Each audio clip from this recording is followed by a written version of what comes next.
What's up? What's up? It's the Arthur Moats Experience with Deke. I'm Arthur Moats, and that's my main man, Deke. What's good, bro? A little bit further removed from the debacle, you know. As I get further and further removed, I'm like, you know what? I'm gonna find more and more positivity. I'm not looking for optimism, right? Because that's what Coach T said. Don't be looking for optimism out here, Deke. So we're not looking for optimism, but I am a little bit better today than I was last time we was in the building, man. How my dog doing, though, man? Yeah, I think that's naturally going to happen. You looking good over there, too. Nice and snazzy, bro. God, dog, man. Thanks. Is it the morning? What's going on, bro? You got court today? Nah. You got a hot date?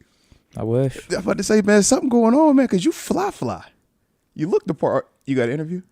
Nah. Are you interviewing for any coordinator spots, any coaching positions? What we got going on, Deke, man? You never look this drippy. Like, I'd you gladly drippy. sign up to be Tomlin's clock management guy.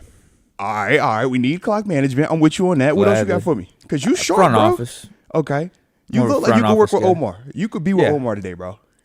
Yeah, I tell him, let's run it back with Fields here. Everyone's up for trade, basically, outside of Jalen Warren. Okay. Sean, the same players that I named last podcast. The guys, yeah. Yeah, and we see where we go from there. We got the Senior Bowl. We got the whole draft process coming up, free agency. So it's still early stages. I like it, baby. I like it. We're going to need that. We're going to need this energy. Those are the 'cause two it's Lord positions season, I would gladly sign up for the Steelers. Easily.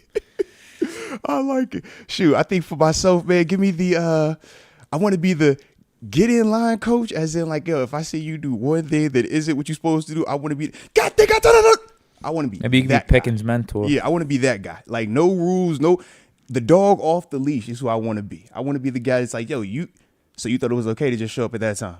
Oh, no. Oh, so you thought it was okay to just, I'm going to do it this way because I wanted to on this play, but on that play, I'm going to do it this. No. I want to be that coach. I want to be the guy that, let me get up in your need stuff something real like quick, that. man. Yeah. We do. Every once in a while, man, you got one of them coaches on the staff. Usually it's like, yo, you know what issues with that guy. It's like he's a little bit fiery up. He's a little bit more testy. Yeah. Sometimes a little cuckoo, but you need that. So I want to be that guy. And if I can't, then, yeah, put me in, like, talent acquisition. I want to be a part of that. Like, yo, varsity, he's JV. You know what I mean? Like, I want to be that guy. Yeah. We're making up jobs that don't exist but should exist. They need to exist, man. Shoot. Why haven't they existed? That's the real question. What's going on, man? I've been talking about this clock manager role for the last, 5-6 years with Tomlin. Yeah. You just need to hire a designated guy. Hey, look. For timeouts and late game situations. Hey, so look, I'm thinking of how we first, obviously, the clock manager part, but I remember when we were upset about even the challenge flag stuff. And we were like, yo, can we hire a guy? Yeah. That goes hand in hand. He's supposed to have had a guy that, like, helps him with the challenges, and we're like, I feel like your record is still just as bad as it was before you hired the dude. Yeah. Oh, we did hire a guy. I felt like it was like for one season. It was like the COVID time frame. We had like a dude they said was supposed to be upstairs in the booth. Yeah, he didn't help at all. It was during the Canada time frame. It might have been Canada's second year. Okay. Because it kind of got lost in the midst of the Canada, like, yo, what's going on with you? But yeah, dude. Didn't help. Yeah. I was like, man, this is nuts. That bro. could be part of the responsibility for the Yeah. clock management coordinator. Man, because I was like, man, I don't like that all the way, man. We need to, But we're going to figure out some jobs, man. If enough people holler about it, they'll create it. We just got to keep making noise. That's it. Tomlin said he was going to change his approach. Maybe that's part of it. He said he's been changing it too, right? He said he's been changing it. So, we'll Same see. results, but yeah, obviously getting rid of Canada was part of that. I like that change of approach. For Canada, sure. Fiechner, we went through two coordinators in this span. Looking back, I would have kept Fiechner all day, every day, though. Fiechner got lucky because he had 7. You know how that goes, man. 7 gonna make everything look better. Canada's first year looked a lot better because 7 was here. You know how that goes, bro. That's what 7 can do for you. Heck yeah. You need personnel. Still, everyone was calling for Fiechner to be fired. Oh, yeah. All of Steeler Nation. I mean, I couldn't care one way or another. I just wanted Ben back, but looking back at that time, I would have rather just kept Fiechner. Yeah. But why was everybody ready to fire him, though?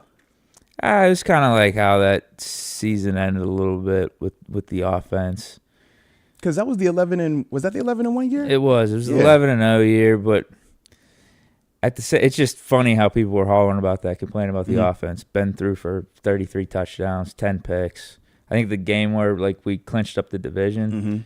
against the Colts, he threw for 4 touchdowns. Yeah. And then it was a really bad loss to the Browns. I'm not going to like excuse it, but as an offense, I think Ben still threw for like 400 yards and 4 touchdowns. So like, I mean, I know he had some picks and everything. Defense was, I think, just all around, it was a bad effort, bad performance by the team. But it's like, complaining about the offense to where we get Finkner fired, and a lot of people were calling for Ben at that time too to get him out of here. It's like, I mean, obviously Ben can still play, and the offense can't be that bad if we're putting up X amount of touchdowns. We were getting off to really slow starts, though. I know that's what people were complaining about. No, that's for certain what it was, but at the same time, the O-line deteriorated, and like I think because that wasn't Kendrick, that was the year before. That no, was that the was Pouncey, that was with Pouncey Castro, starting that to was their last go deteriorate and all around. that. Yeah, like I felt like that was the final year where we were all starting to just see what was left of the Killer B era, and it was like, man, this is like the last little bit in that playoff game. That's why I remember at the end of it they showed what was it, Pouncey and Seven sitting on the sideline, right? And you see them having that moment, and everybody was like, man, is this the final time we're ever going to see those two guys together in the black and gold? And obviously that's what it turned out to be. But I think in that moment, man, we were all just kind of realizing, like, yeah, this is kind of the end of that era. And the bittersweet part was like, yo, it's really against Cleveland in a playoff game, like, of all ways for it to go out. That wasn't how it was supposed to be versus that type of team. But based off of how the season at that stage was going, like you said, after the 11-0 start, none of us necessarily were surprised by it, because it was like, man, we had been trending in the wrong direction for those past couple of weeks up until that point. Yeah. It was a weird time. Yeah, definitely without a doubt, time. man. Without a doubt. But for today though, man, we do got plenty that we got to get off, man. All right, we got about 20-something super chats from Monday's show. Shout out to all y'all that were with us on Monday's show, man. We greatly appreciate you. But yeah, we got plenty of super chats we got to get back to from that day. We got the homie TG not pulling up because he's on the road. Shout out to defensive coordinator of Norfolk State University, Terence Garvin. Yeah, Coach Garvin will be joining us, man, 10 o'clock, man. So yeah, we'll be calling him up. We'll see if with the new spot, is he still punctual, or is it like the loose punctuality? Like it's 10-ish. I think he'll be later. You think he's gonna big time us? Yeah. He worked with Mike Vick now. You know what I'm saying? He might look at us like, hey, man, I can hit y'all later, bro. Yeah. I was borderline nervous about text him. I was like, yo, TG, I don't know if you remember me. We do a podcast, Arthur Experience with Deke. That's Deke right there. Usually we do a podcast with you, or on occasion you pull up or even answer the phone. He was like, yeah, I think I got y'all this week, bro. I think I got time for you. It's like, thank you, TG. I appreciate you, Coach Garvin. Yeah. You gotta watch out for these defensive coordinators, man. But yeah, we're gonna ask him a ton of questions, man, because now he a big boy coach, man, with the DC spot at Norfolk State. So yeah, we're gonna get some real, in depth. How would you have done this, Coach? I haven't even seen. What would you have changed, Coach? Call a play on defense yet, at least at Norfolk State. Yeah. And I'm ready to upgrade him to the Steelers defensive coordinator. I'll take him over Taylor Austin right now. Get my dog in the building. Give my dog the sticks, man. Look, I'm all for Coach Garvin working his way up to get those sticks on the black goal. But just, we'll let him cook up a little bit at Norfolk State, and then from there, man, we'll go. But like I said, man, that'll be at 10 o'clock. We'll talk to TG. And then from there, man, depending on how much time we have left, yeah, we might get a chance to talk some of these Pittsburgh Steelers free agents, man, that we have in-house. But I will say this, if we don't get to the free agents today, we'll be back in here tomorrow, all right? Tomorrow is an afternoon show. Let's say 2:30 start time. Man, so y'all already know ahead of time, all right? So whatever we don't get done today, Super Chats included, we're going to tap in and carry it over to tomorrow, all right? But with that being the case, let's go ahead and start the show like how we always do. Go ahead and drop it in the comment section where you are tuned in from, baby. So that way we can get those big boy shout outs to start today's show. And of course, don't forget to hit that like button one time for the culture and subscribe if you are new to the channel. Let's get them right, dig. Let's get them right. Bryce Landis tuning in from PA. 900 Juice says too early. The 310. Hey, look, man. Sometimes you got to get up in the morning and just roll over and hop right into it. You don't got to brush your teeth. You don't got to take a shower. Just get right into it. Just start the day off the right way. It's like a wake and bake, Deke. Deke woke up and chose, man, you see it? You see, he said, look, man, I'm going to throw a fit on y'all folk today. I threw the Norfolk State hat on, supporting the homie. Deke said, listen, man, I'm dripped out, baby. You know what time he on, man. Sometimes you got to do it to him. It don't matter what time of day it is, man. Sometimes you just got to wake up and be like, yo, I'm winning today. That's a winning outfit, man.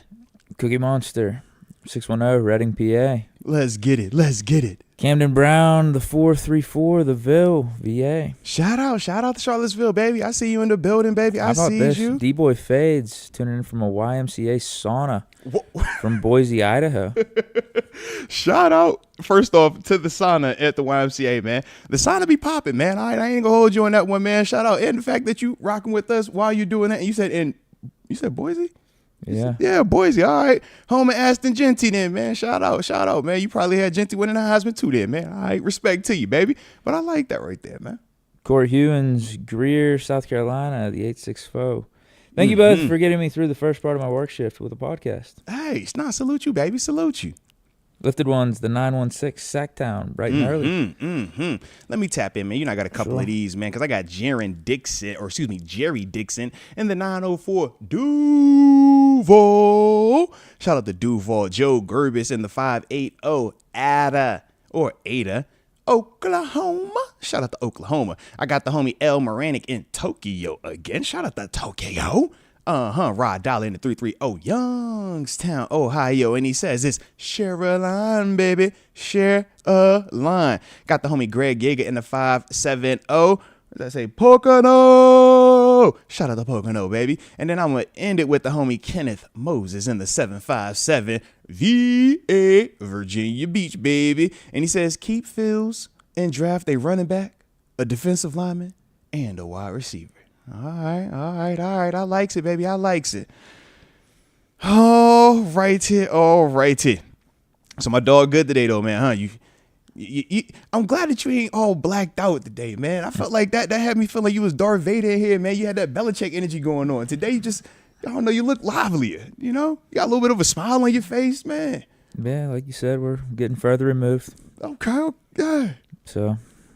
it ain't snow too bad for you this one. It was like a pretty snow for you. You know what I'm saying? Like the nice Hallmark kind, like you see in the movies. Yeah, got all the good stuff, man. You know, hey, you know what I'm saying? Get right.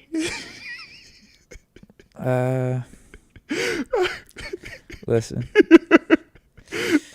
I was nervous for you, Deke, bro. You had me like, I thought you was on suicide watch, bro. I was nervous, bro. You was blacked out. You ain't smiled for 2.5, 3 hours, bro. Like, I was nervous. I went to bed. I'm like, yo, I'm going to say an extra prayer for the homie tonight, like, just in case, man. Like, I don't need that stress in my life, Deke. So seeing you today looking real dapper, I'm telling you, I like the pinstripe one. You look good, bro. But seeing you like that, man, I just feel better. Like, as a whole, the morale in the room feels better today, man. So salute to you, bro.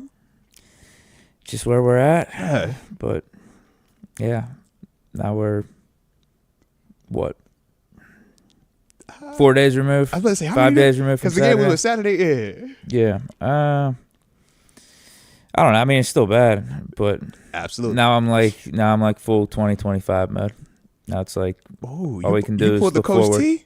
Did you pull the Coach T? That's all we can do. Coach T said, I said my piece about what I think should happen right now. It's not happening, and okay, it might work out. I said there is the glimmer of hope. There is the small chance, even though at the time, and still even at the time, it feels like there's no hope. There, objectively, in my opinion, I guess it could be subjectively too, because it is my opinion, but there is the glimmer of hope that Fields could be the guy. I mean, this is all hinging on Fields, in my opinion. All right, respect on that. I hope we give him a chance. Nah. Well, and I will say this, man. Coach T didn't close the door on any of these guys at the quarterback position. He did also say that they got to evaluate a couple of things with that. Number one, how they feel about the guys they currently have. Number two, what does the field look like, whether they're talking free agency or draft. So it is at least good to know that they're taking this thing even more serious this year. I mean, we know they took it serious last year. In the past couple of years, they've been, doing certain things, bringing in different personnel to, change up that room. And we already even know, was it last night I think it was last night, they signed Skylar Thompson. So when I think of Kyle Allen a year ago, who was also on a 1-year deal, Skylar Thompson coming in, it's like, man, all right, we feel like we at least have somebody that's going to be able to compete for that third or fourth spot, or at least push somebody, whether you're talking rookie, because this is a dude that has started some games in the league. I mean, he started a playoff game. I remember the Bills one, was that 2 years ago? It was, 34-31. Skylar Thompson, he made plays out there. He wasn't great. He wasn't the most consistent, but he was competent enough. And if we're talking about, your third or potential fourth dude, from an off-season standpoint, I don't think it's a negative that, it is a Skylar Thompson type of dude. But as a whole, we know, man, we're going to have to do certain things to make sure this quarterback room is better than it was last year, whether that is the players that we currently had in terms of Fields and Russ, those guys improving and playing better, start to finish, or it's, somebody else that we're going to get from outside.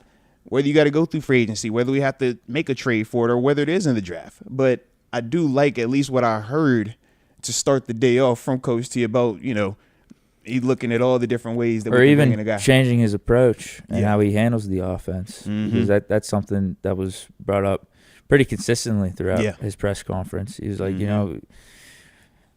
you see what's been happening over these last however many years. The results are the results. It hasn't been good enough. So we're going to have to recalculate and look ourselves in the mirror even further. Yeah. He was like, it ain't enough. Like, we've done that, but we got to do more of it, which is good to hear. Like, if he come up here and he's like, oh, I've already done that. It's like, nah, we don't want the energy that you need. Like, I want to hear a guy that is actively seeking solutions, actively trying to figure out how do we improve upon our situation. Is regular season success cool? Yes. Do we love it? Yes. But does that minimize what we all cherish the most, which is a Super Bowl championship? Absolutely not. We know that's always the main priority. And I do feel like, at least messaging wise, it does still feel like that's consistent. It doesn't feel like trying to minimize it. Wasn't even trying to be optimistic about it. He was just telling the truth. It's like, all right. But actions are one thing. And you know how that goes, man. We can say it, but until we actually see the results change, I don't know how much how much hope or belief we're gonna put into it. Yeah, that's what I'm saying. That's kind of that's where I'm at. But hey, I'm not that stupid to say like it's literally impossible for us to start turning things around with Tom. It just looks very, very bleak right now. Yeah.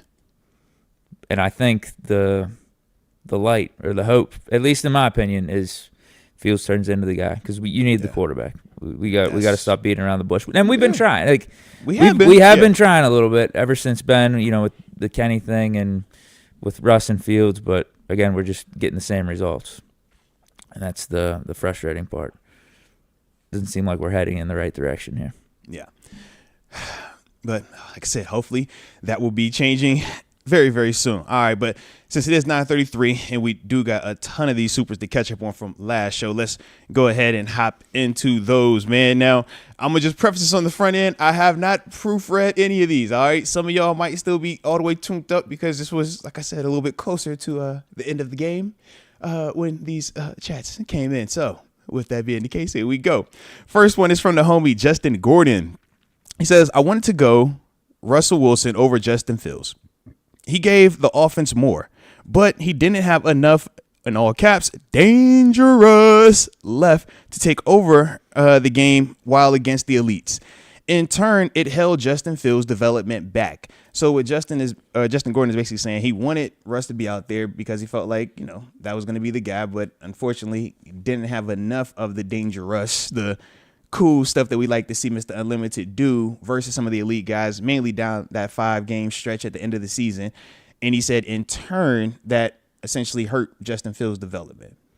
Yeah, I think that's what I said last show. If you're doing hindsight 2020, I think it was a mistake to go with Russ, given how the season ended, 10-7, 0-5 finish. But you don't know that at the time. You're still thinking you're in it, you're legit contenders, you're trying to win a Super Bowl, and there was a case for Russ.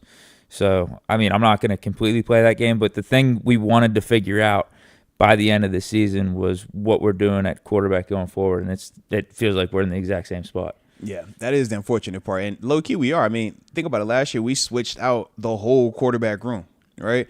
We said, man, we came back with a fresh 3 across the board, and now at least from the start of it, we already know we got one that's completely brand new in terms of Skylar Thompson with two guys that are pending unrestricted free agents in Justin Fields and Russell Wilson. So there's still a very legitimate chance that we could also have a brand new quarterback room next year. Now, hopefully it won't be, but well, it depends on who you ask. Right? Some people do want a whole new quarterback room, right? But I think that that's the thing that reality is for us. We could very well be in the same boat again. Yeah, and I think it's the same conversation with both the quarterbacks. With Russ, you're wondering, can he return back to vintage Russ form, like fully? Yeah, because we saw flashes of it. Absolutely. We definitely saw flashes of it. These last 5 games, this was Broncos Russ, maybe even worse than that. Mm-hmm. So you're wondering, like the case for him next year is like, with a full year under his belt, with full health going into a new season, can he be that guy for the Steelers? Him and Arthur Smith getting another year together. And then Fields, you're wondering the same thing. Can he reach his full potential? So, like, we have the same exact questions about Russ and Fields that we had heading into last season, going into 2025. So that's the unfortunate part. I think that's where he's coming from here. But at least Fields, I think you would have got an answer if you played him the full 17 games. Yeah. I think so.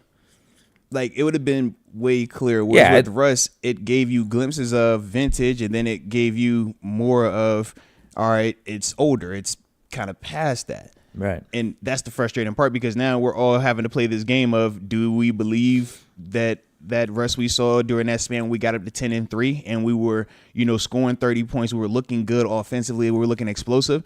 Is that the Russ that we're going to get? Or is it the Russ that showed up in those last 5 games, or that we saw, in the playoffs, where it was like, it takes a little bit longer to kind of get it going. And if we don't have the pieces around him to support him, then we're going to see, how just stagnant the offense can feel at times. Yeah, it's like having two. It's like having a Kirk Cousins, and that's and my energy on that. I've been very consistent on that. So that's where I feel like Russ is right now. I don't think we got a chance to win a Super Bowl with him. And you know how I feel like when we talk about those guys, I feel like in the right situation, they are good, but they're not force multipliers to the sense that you can put them in a Ravens, a Bengals, a Bills type of offense and say, go out there and make it always right. They're not that type of guy. Russ at this stage isn't that guy. That's the big reason why I'm like, man, if we're bringing Russ back, I feel like you have to get a wide receiver. You have to get more talent. I mean, even when we're talking about the Seattle element of it, we bring up DK Metcalf, but he also had Tyler Lockett. We know, I mean, he stayed with, whether it was the Golden Taste, the Doug Baldwin's, like, you're going to have somebody that is a legitimate option for Russ to give him that number 2. Right here, we love what we saw with GP at times, but we felt like the number 2 was a revolving door. Is it Calvin Austin this week? Is it Mike Williams this week? Is it Van Jefferson this week? And of the 3, who is going to be the one catch for 40-yard guy? Because it wasn't like we were getting 5 catches for 70. It wasn't like, all right, this is the game where this guy's going to take off and really eat.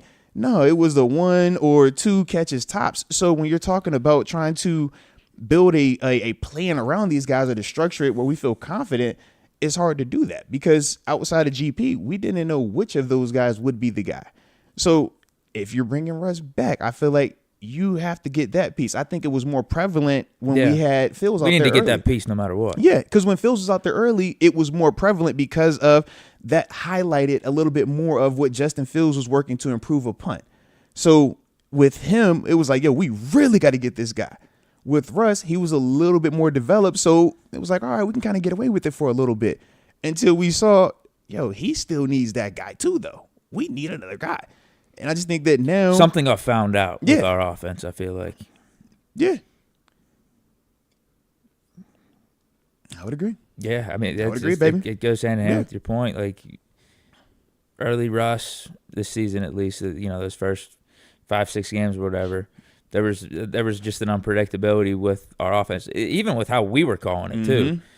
Aggressive when we needed to be, like all the little stuff, man. Yeah, the defense didn't get to see Russ for the first part of the season, so maybe that played into it. But then, these last 5 or 6 became Canada-esque. It just became predictable, and defenses had us found out and stale, and we didn't put up more than 17 points in any of these 5 games. Mm-hmm. And it was like we had to labor to even get to the 17. It wasn't like an explosive 17. That was worse than any stretch we had with Kenny, Mitch, or Mason. Yeah. As sad as that is. Yeah, no, that's real, man. That's real. All right. Well, shout out to Justin Gordon, though, man. That's a nice super chat from the other day to start us off, man. That's good. All right. Next one was from Bennett Banner FCs. I didn't know what the last part of that was. He says, I hate Steeler fans with FOMO. Oh, all right. He says, I hate Steeler fans with FOMO. Always minimizing what we have just to whine about not having what other teams have. How you feel about that one, man?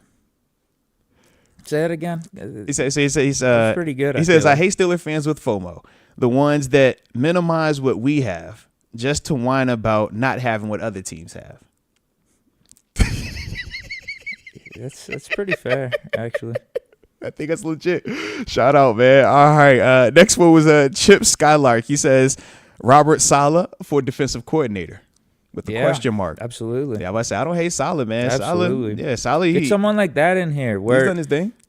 Because what I'm starting to think is, well, still, I don't know if Tomlin was calling the plays or not on defense, but I keep seeing reports that pop up that said he has major influence on the defense, even though Terrell Austin's the defensive coordinator. Yeah. Essentially, like, he's running things. I wouldn't mind having Tomlin be just the grand overseer of things. Mm-hmm. Have Arthur Smith run the offense, have a solid, like, call the plays on defense, and Tomlin just overseeing. Because that's what Belichick did up with New England. And the one thing you can't take away from Tomlin is he does know how to lead a team. Like, he is legitimately a good NFL head coach and knows how to keep a team relevant. So, like, I feel like if he could delegate some of that work to guys that are more entrenched in those certain roles, offense, defense, and they can really go over the details more with like a fine-tooth comb, and I think that could do us well. I think maybe that's one of the approaches to change. Again, I'm just going from the outside looking in, but maybe that's it. Yeah. So for me, man, that's what he did early on. Actually, because we had Bruce Arians as the OC, and then on defense it was Dick LeBeau. Yeah. And that was the best success we had under Tomlin. Yeah. No, I was about to say, man, I like the approach. Honestly, man, when we're talking about delegating while still overseeing, we know Coach Tomlin, that's his baby. He is always going to be entrenched in the defense.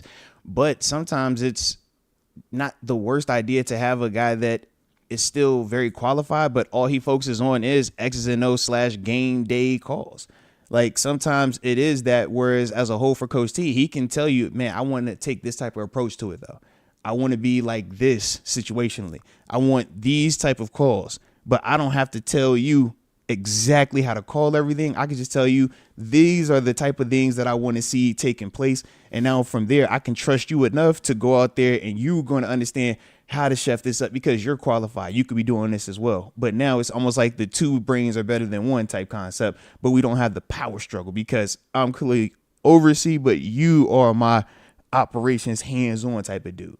Saleh is definitely qualified for that. We know this. Saleh's already had a proven track record. And then we also would say that in the sense of Saleh versus TA, nothing against TA, but when I look at Saleh, I'm like, I've seen you at least do the head coaching thing. And granted, it wasn't the most successful, but I know you was in New York with them Jets fans, man. Those defenses were pretty good. I'm about to say the defenses I felt were good. I felt like your quarterback scenario was atrocious your whole tenure while you were there, and you got because of that. Like, you got fired after 5 games of just having Rodgers. And their defense went down the tubes after he got fired. Absolutely. So, to me, I look at Robert Saleh, and I'm like, yeah, I could definitely be on board with that if they were going to be doing that type of change. Now, Coach Tomlin, yesterday in his press conference, he didn't give a ton of switching coordinators or any of that, but he did say everybody and everything is getting evaluated, and that's the process they're going through right now of trying to figure out what worked, what didn't work, who is good enough and who is not. And then from there, they'll be able to implement plans, whether that is personnel changes or even coaching staff changes. But he also did say that not every coach is under contract, and there will be coaches that do get changed. He tried to play it off when they was asking him specifically, like he didn't know what they was talking about. I like his media savvy, though. It's like, yeah, coach, will there be any changes? Well, technically, it's changes always. Not every coach is under contract. It's like, you know what we meant. All right, but y'all hit that like button one time for the culture. Don't forget to subscribe if you are new to the channel. I actually love that idea. Get a Robert Saleh in there. Someone like that. I don't know who else is out there with, because that's the Brian Flores. Saleh's resume. Yeah, Saleh's the Brian Flores. You tried it as the head coach. It was mixed results, but as a whole, we know you do this. It's Cliff Kingsbury. You didn't make it as the head, but we know you do this. It's Arthur Smith to an extent. We know you can do offense, but your head coaching spot, not the most productive, not the most consistent. There's nothing wrong with failed head coaches as coordinators. That's how you get that higher caliber, coaching staff. But you got to find them at the right time. And I think that that's the thing with Saleh right now. It looks like could be right time. We talked about Brian Flores, and even with B Flow, remember, we still had him and TA at the same time. It didn't have to be one or the other. So I look at this and I say, does it have to necessarily be one or the other? We loved it when B Flow was here. He's still, who was he? Linebackers coach, like senior defensive assistant, or whatever the heck they gave him, like that weird title to go with it.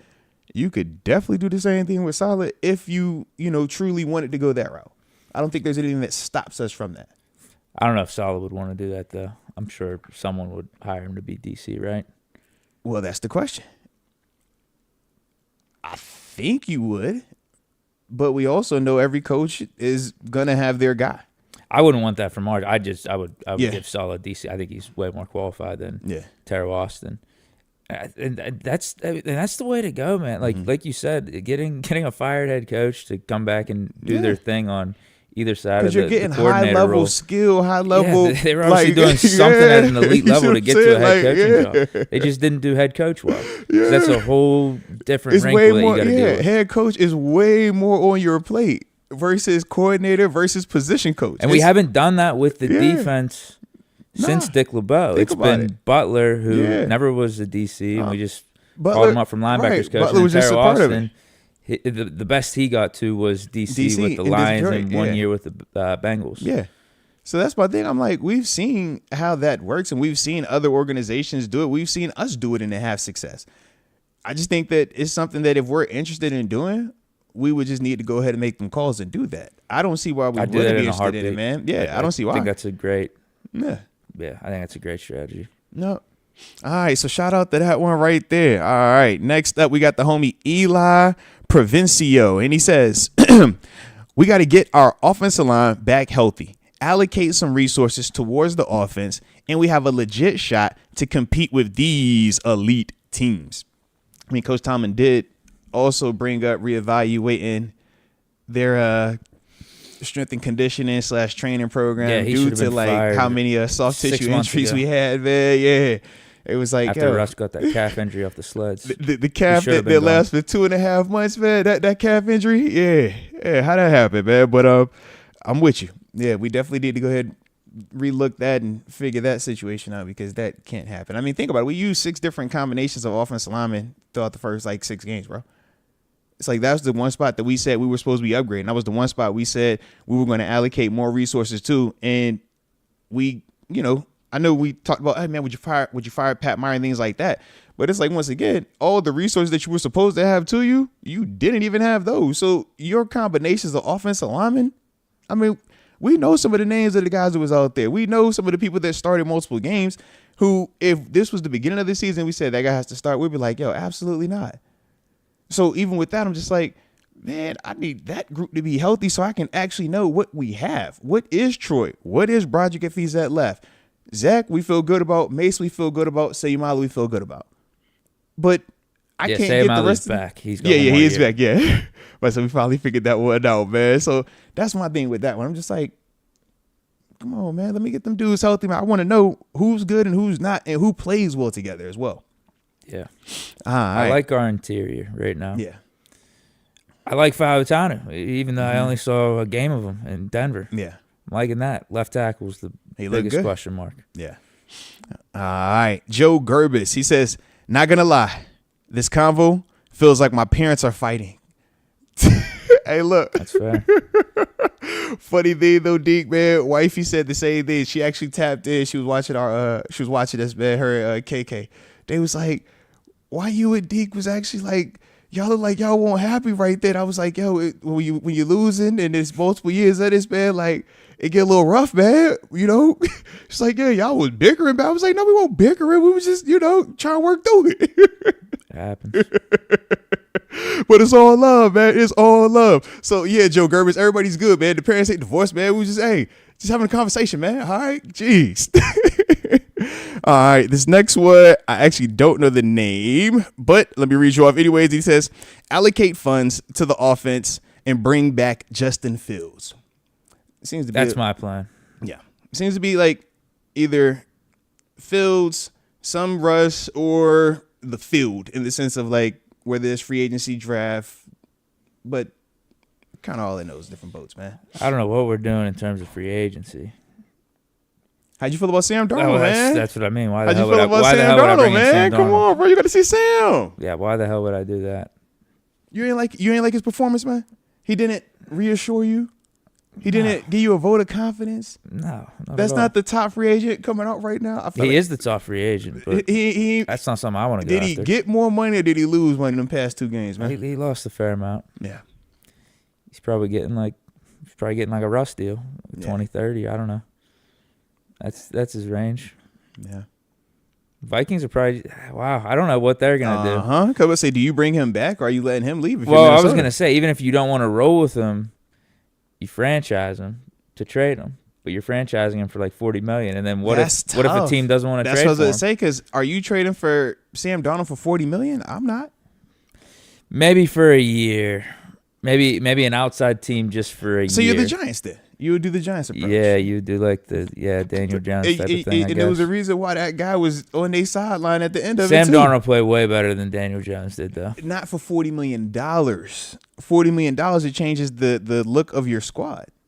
You don't have. He's not the Minnesota Vikings quarterback if he costs us $40 million. And if he is, one of those talented pieces around him are no longer there. We're talking $40 million. No, I'm just saying it's for a year though. Like right, fair, respect. I think you could figure it out, but like Sam Darnold, like this year is better than anything. But it's the tag though. Daniel Jones has put together. But we're talking about the tag. It's not just contract. Isn't that pick as well? Oh! You're saying if a team trades for him. Yeah, if a team trades for him, yeah. Right, yeah, you're gonna have to trade something. That's a ton of comp. Yeah, like for Daniel. I mean, not for Sam Darnold. You see what I mean? Like, yeah, that's what I mean. The Vikings, it can be risky to tag him. Because I was like Daniel Jones. That was just internally. They paid him, but they didn't have to give up a pick to go get him as well. When you got to give up that and pay him, and you're not that guy. So the Vikings might have to just let him walk. Yeah, that's sad. Like, yeah, Darnold did himself dirty, but also kind of did the Vikings dirty there too. Because at least if he would have played halfway decent, these last few games, you could have tagged him, and then I think a team would have been willing to move off a pick to get him. Yeah, I would agree, man. I don't know if that's the case right now. I mean, how could it be the case? You saw what it looked like. I know he was getting pressured a ton. I know it was a lot of, like, he was getting hit. He got sacked, was it 9 times in the game? But there's still certain things where you're just like, if I'm about to commit $40 million, I need to see you be able to make something happen in this situation. Like, don't just look helpless. Don't just look like, that team is just that much better. I wanted to at least look like, hey, you are nice. The rest of them suck. Like, we didn't look at Justin Jefferson out there and be like, oh, yeah, man, you're god awful. Like, nah. It was like, dang.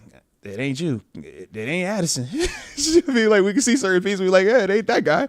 So that's my only thing with Sam Darnold. I'm like, that's a lot to commit to him right now. So here we are for agency, and it's like, so I just roll back with Fields. Yeah, even the Falcons talking about, oh yeah, we think Kirk Cousins could be a great backup.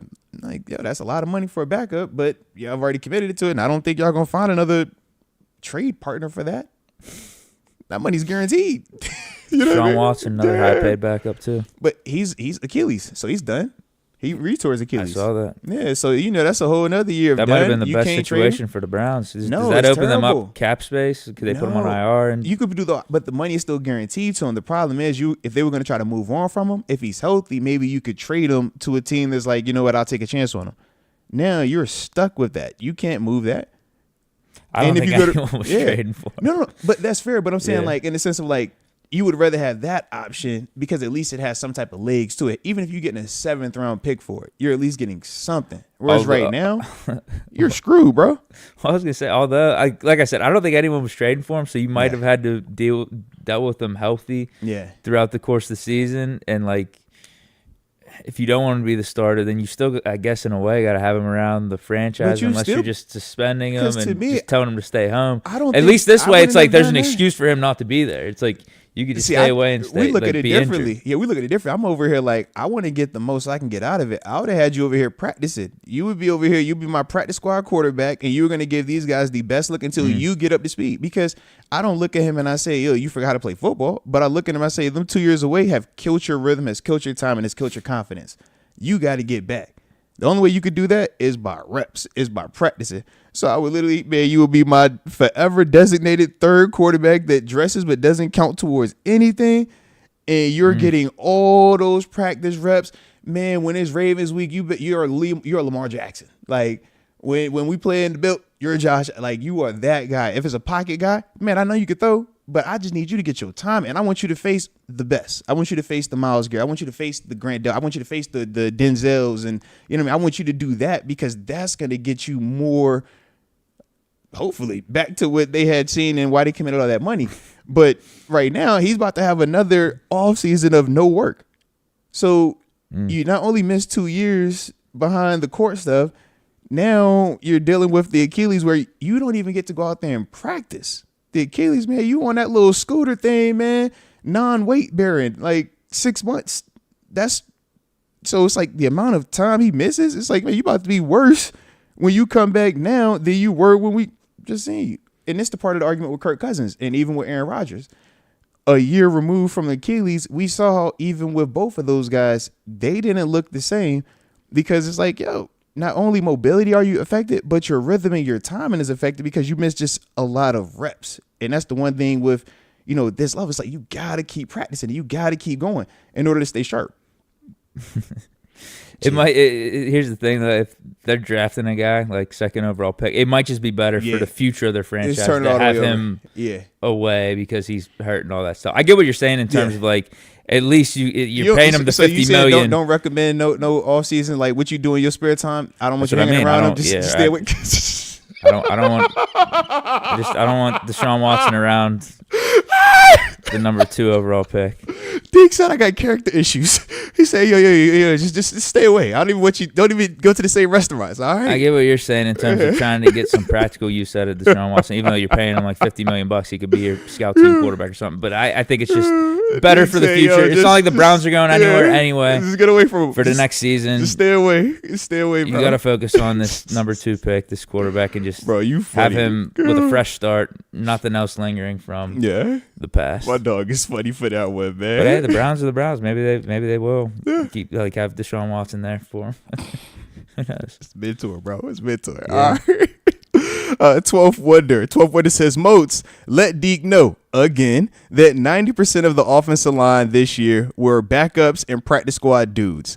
I don't know what kind of offense anybody expects to get with the Sharman front. Let Omar Khan build the wall and watch things start to work. Now, he did try to build the wall. The problem was the wall got banged up prior to the season started, and then it just kept getting banged up as the season was going on. But I get what you said. I think that both are true, though. Omar was building it. We did get banged up and had not the best personnel, and at the same time, those dudes you still want to play better. I don't think it's a... Yeah, because either way, Dan Moore or Broderick Jones is starting with all the O-line reinforcements we've made over the last couple off seasons. Like, no matter what, one of those two are starting, and those two are problems for us down the stretch. Yeah, down the stretch. But I will say Dan Moore, if we were going over the full season, he's going to be one of the guys that we think played better than worse, though, if we're going full season. I'd say at least average. Yeah.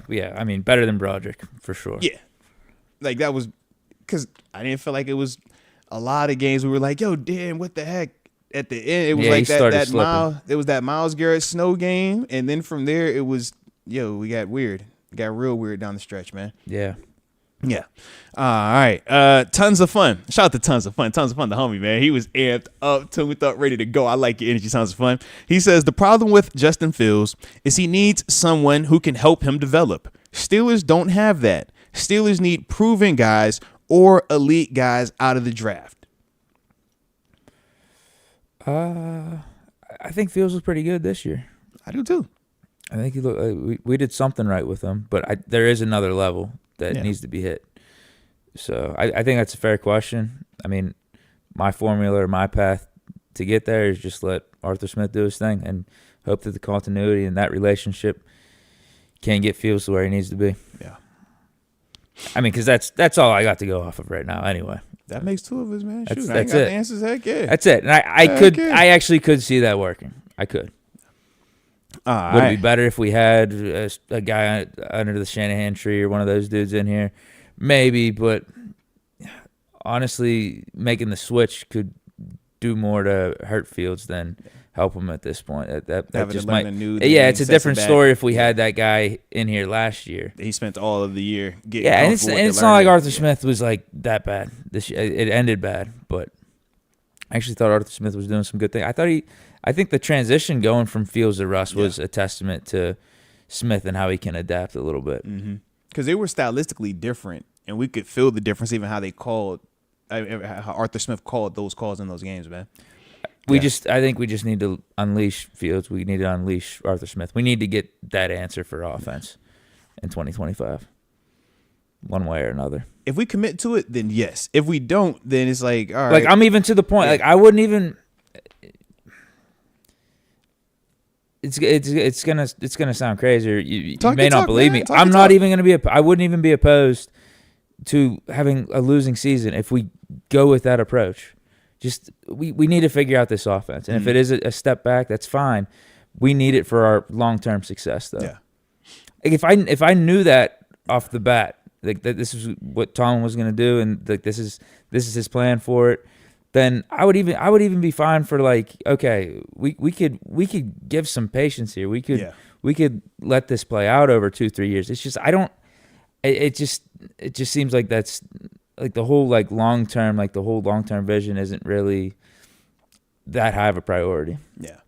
And I can see that. I think I forgot who said it, man. They said it was kind of like trying to fix a plane while it's still up in the air.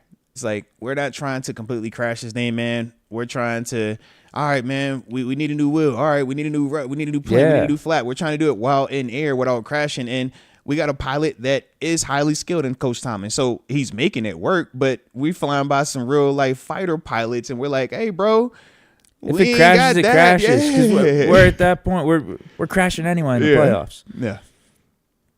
So with that, man, I agree with you, man. It's like one of the others what we want, mainly because we're tired of the limbo. And I think that is also real, man. The fatigue of limbo, that's legitimate, man. When you feel like, man, I don't know what to expect. I don't know what version shows up. I'm tired of postseason versus regular season Steelers under Coach Tomlin.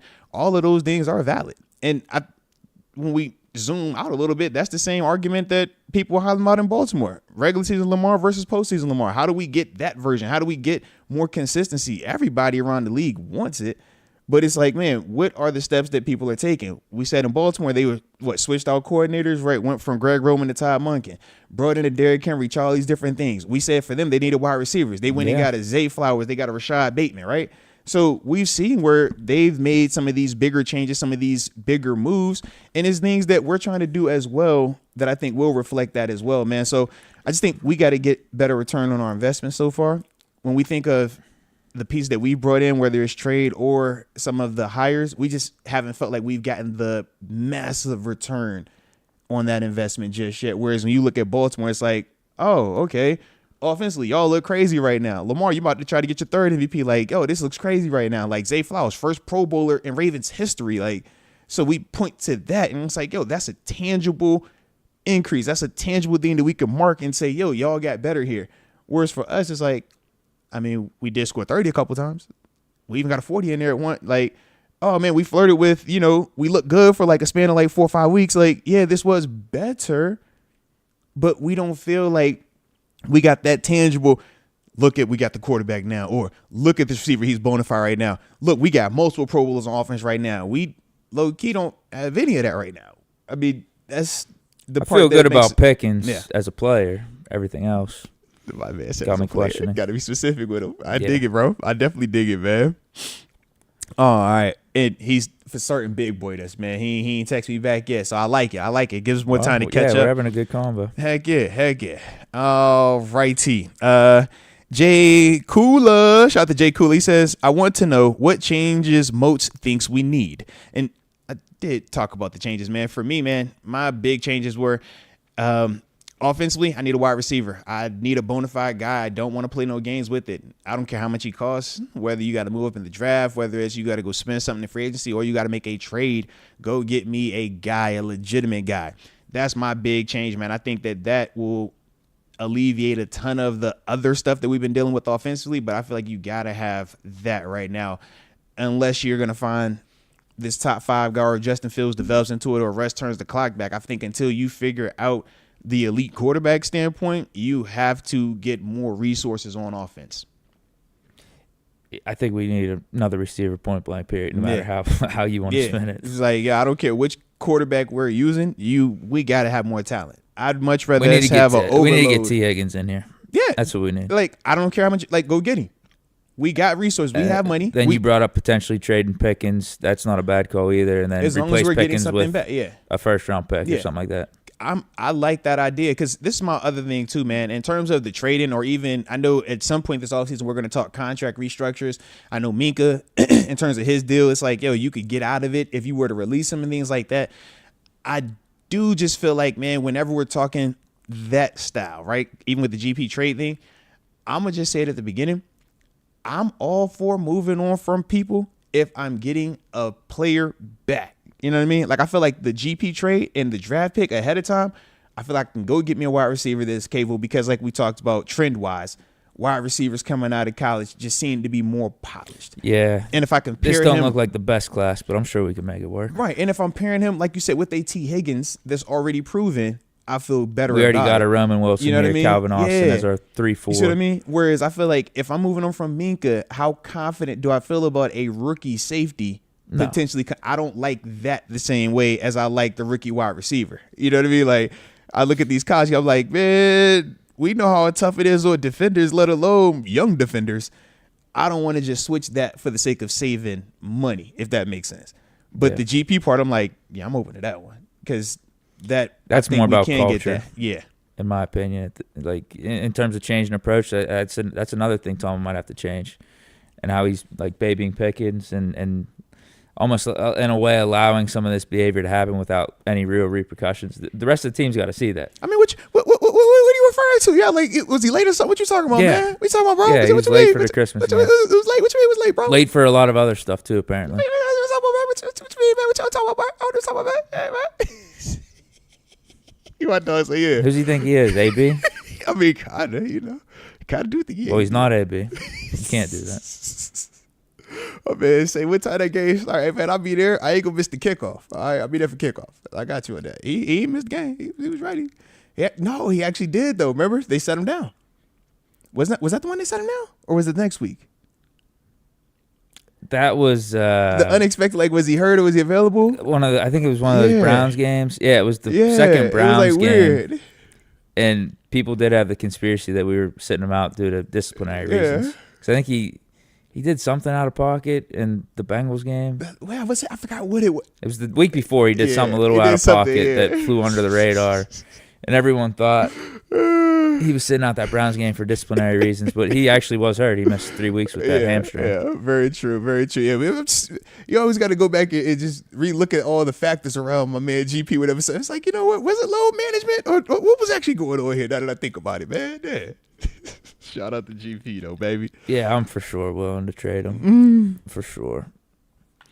He's the best player we got on offense, but at some point, in terms of culture and trying to get this ship sailing in the right direction, it might have to involve like more character stuff and more like behind the scenes stuff as opposed to just straight up talent. Yeah, that's real. Trust me, it's real. Yeah, because you look at like those Patriots teams in the past, they didn't have all the most talented guys. They had guys that were there for each other, worked their ass off, like that type of stuff.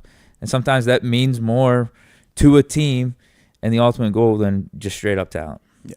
Because we see with Pickens too, even like with on the field stuff, it's like he's not necessarily giving his all. Yeah, and 100% of the snaps, talent 100% doesn't of just the time. equate to production. Talent doesn't equate to being good. And we said at this level, man, everybody is talented. At this level, everybody is good enough, and some guys are elitely talented.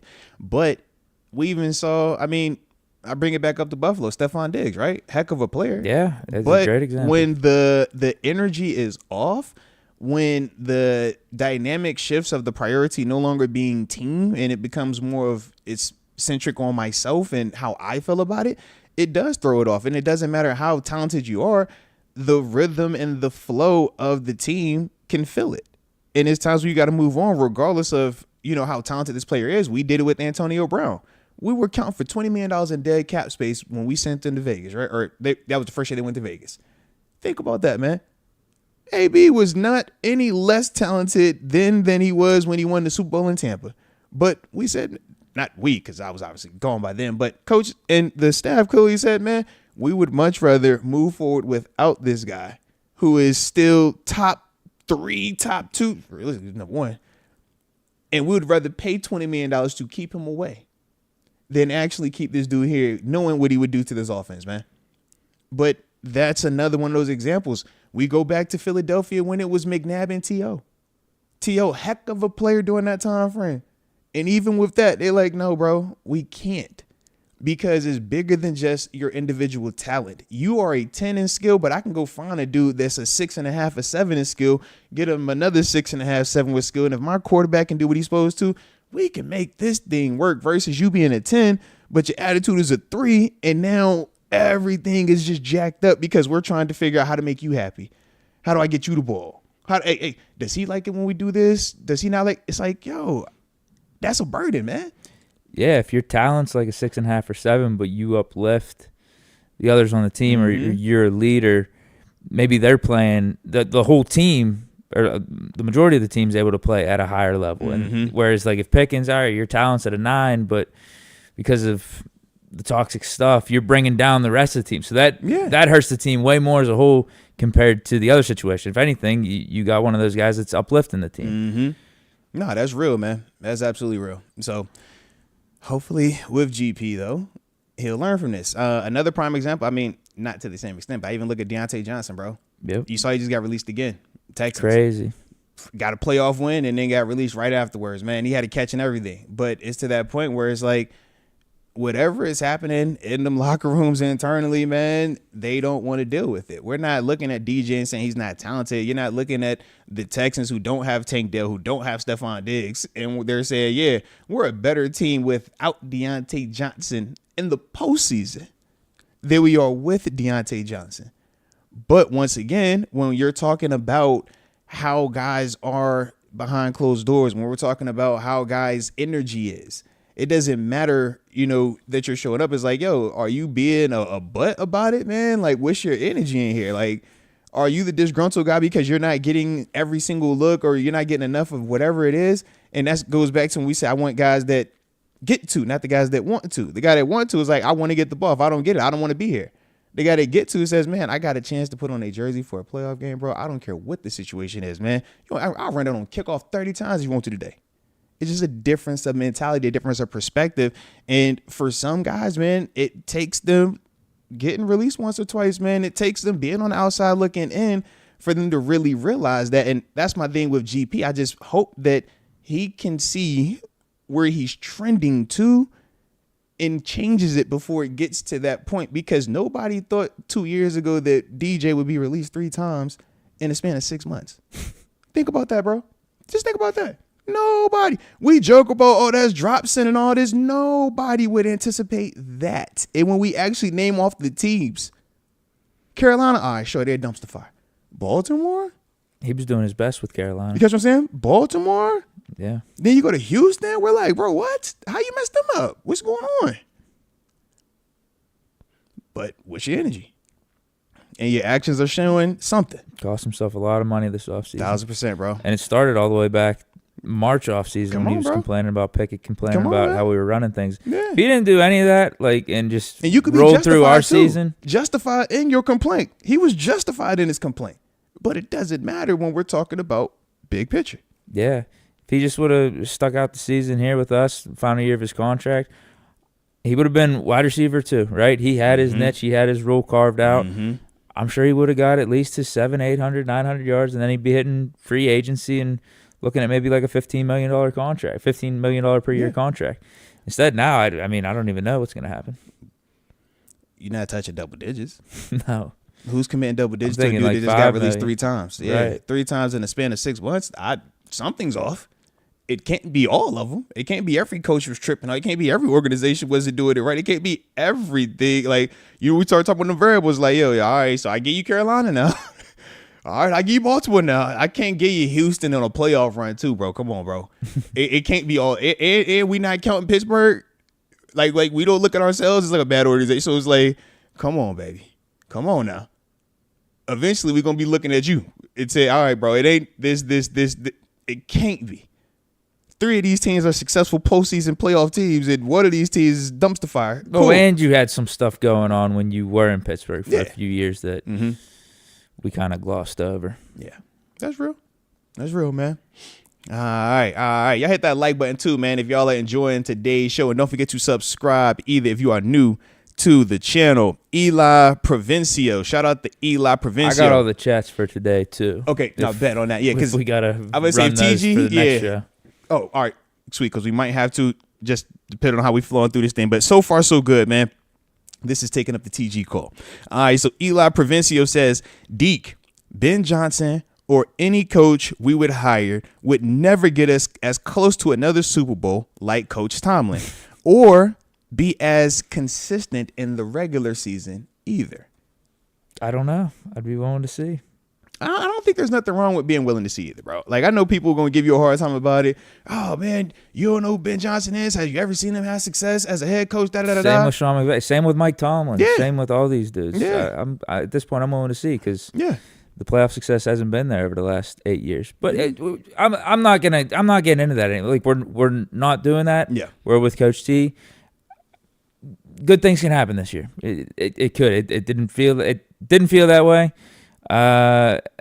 After that wild card loss, it's still. I mean, I don't know. I think this was the time to do it. But hey, Tomlin is a good coach. He's a good coach. I do think things need to change here, and like he's been the common denominator over the last however many years with some of our playoff lack of success.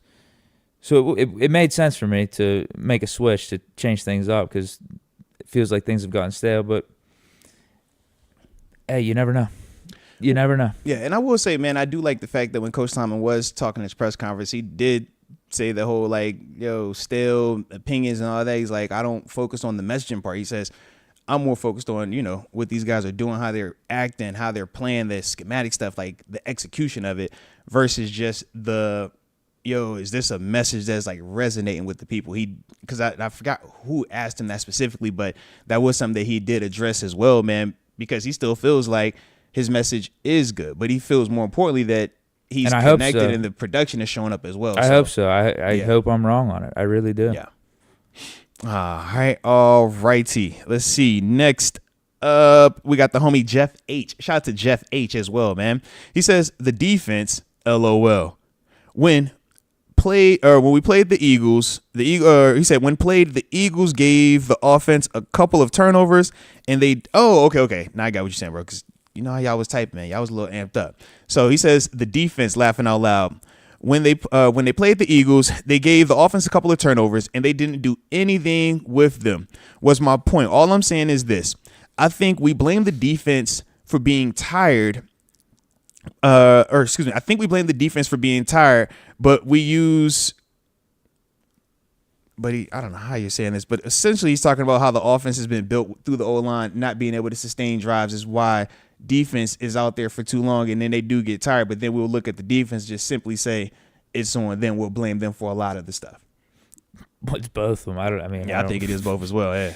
Yeah, I mean the offense sucks, the defense sucks. That's definitely what he said. He was like, "Yo, man, I feel like y'all put the ball on them, but it ain't their fault." He's like, "Yo, they tired, like, but y'all high paid, so technically y'all supposed to be able to do a little bit more than the other side." So I get both sides of it. I promise I know. It's like y'all are paid to do this. Is it always fair? And Coach Tomlin, press conference, he was talking about that too. He's like, "Yo, when people ask him how did the defense play or how did the offense play, he's like, everything is so counter dependent upon the other. So, for example." Did the offense play well? Well, did the defense get turnovers? Were the defense able to get them the ball back multiple times? Were there complementary elements in special teams?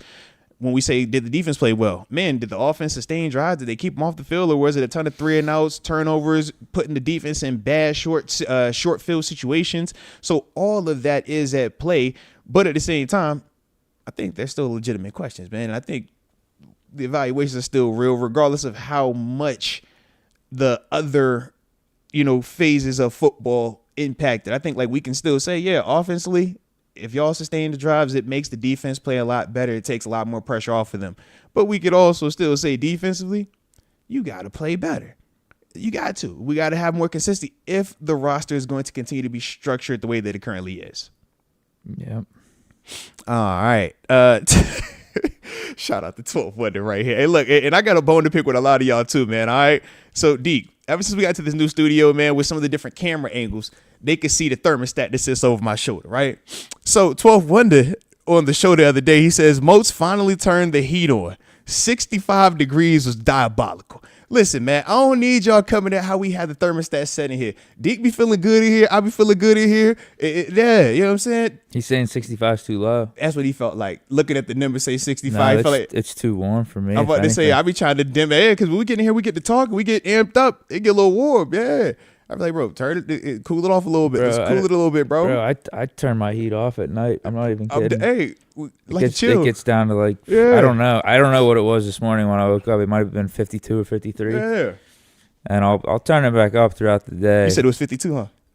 I think it was 53. I know you the kid, Green guy. I know it's 52, bro. I know it's 52, bro. I like 52, bro. Ain't no wrong with it. It's a perfect weekend for 52. It's low 50s. Oh, now he want to go low when 50s I wake up. with it. And then like throughout the day, I mean, it'll be like maybe 60, 61 I'll put it at. So like, yeah. I don't need it up anymore. Yeah, I'm with you on that, baby. I like it nice and chill, man. But I'm gonna need y'all to, you know what I'm saying, stop watching the thermostat, all right? Yeah. I was like, yo, y'all really calling the thermostat out, bro? That's crazy. All right, tons of fun. Shout out to Tons of Fun too, man, because you was rocking heavy all weekend, man. Whether we talking the post-game show we did, the 3-hour joint, me and Deke here on Monday, man, you been rocking with this. So shout out to Tons of Fun. He says, just talking from a consumer standpoint, because he was very frustrated with everything that had been taking place and just the lack of postseason success, man, more recently, man. So, shout out to Tons of Fun. But yes, I definitely could understand from the consumer standpoint. Yeah, the frustrations are legitimate, man, and you don't have to shy away from that. Don't apologize for it either, man. All righty, let's see. Next one from Monday's show. Joker, shout out to Joker. He says, no free agent would want to come to a non-playoff Steelers team. And I really don't think us as a Steelers fan could stand being a really bad team. Going back to a little bit of what you brought up, saying that you would be open to us going through a rough go if that meant we were going to commit to at least seeing something different, whether it's the Justin Fields and we're completely on Justin Fields, or if it was whoever, right? Yeah, let them fail. Let them make mistakes. Yeah. Let them develop. Like that's part of it too. I just feel like the training wheels have been on way too much with this offense and the quarterback, really. I mean, even going back to like Kenny Pickett. And I get why. It's because, we're always trying to win. Like we don't want a culture that's not about winning. Yeah. And I completely understand that. But going back to like changing approach, we're getting the result we are with trying to continually to just get by game in, game out. Let's just focus on winning this game. Mm-hmm. You see what's been going on in the playoffs whenever we're going up against these really good teams. We also have to have this vision for the future, though, too. Yeah. No, it's a fine balance. Yeah, which involves making mistakes, which involves development, and sometimes you have to go through that. Mm-hmm.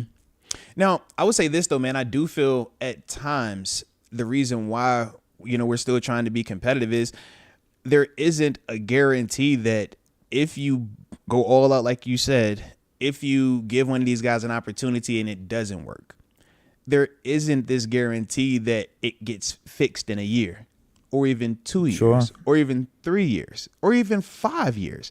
We've seen teams that have went from good to bad and they're still trying to figure out how to get back good. I mean, we laugh at the Jets. Last time the Jets were good was what? When they was playing Can't Wait. AFC Championship, right? How long has that been? Forever ago. My thought process is I think we are that good of an organization or have that good of a structure where it would never get to that point. At least that's my hope. It would be more something like the Eagles where once you see something's not working, then you got to pivot. It's just you want to get out of what's not working. If this isn't the right direction, we got to find something else. Look at Philly and question, have they pivoted too soon, and were they about to pivot too soon off of Sirianni? Well, going back to once they moved off Andy Reid, they went Chip Kelly. Mm-hmm. That didn't work out. Doug Peterson did work out, but they moved off of him. I know, that's what I'm saying though. They're like, this isn't working anymore. This isn't going the right way. How do you say it's not working when he won moving you a new Super direction? Bowl? I know, but that doesn't make sense to me. They went what, like 4 and whatever it was. But I thought a Super Bowl mattered more than regular season success and not having success. If you win a Super Bowl, that should be like I'm good. I got you a ring. And I thought that's what Steelers Nation has definitely said at times. Yo, we would rather suck for the next 5 years if that meant I was going to get a Super Bowl. But we look at Philly, it's like you won the Super Bowl and you got fired 2 years after that. And people look at you like, oh, or not you, but they looked at that situation like, yeah, they were right for that. It's like, so which one do we want? Do we want just Super Bowls, or do we want the regular season success? Do we want the combination of, yo, you're relevant, but there isn't always going to be a guarantee that you make it? Because I feel like it's like a couple of different messages going on with that in terms of the Philly example. Yeah, I just think again, I think it's due to just how they run things though too. Yeah. I feel like the front office and the ownership enables them to get back on track in a quicker way with how they bring in personnel and everything.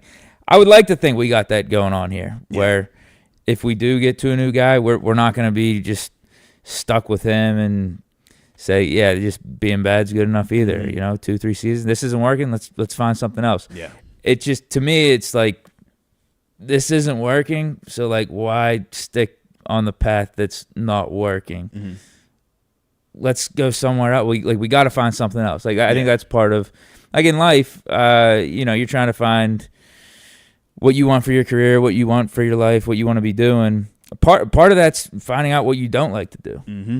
So I think that's where we're at with the Steelers. This isn't working.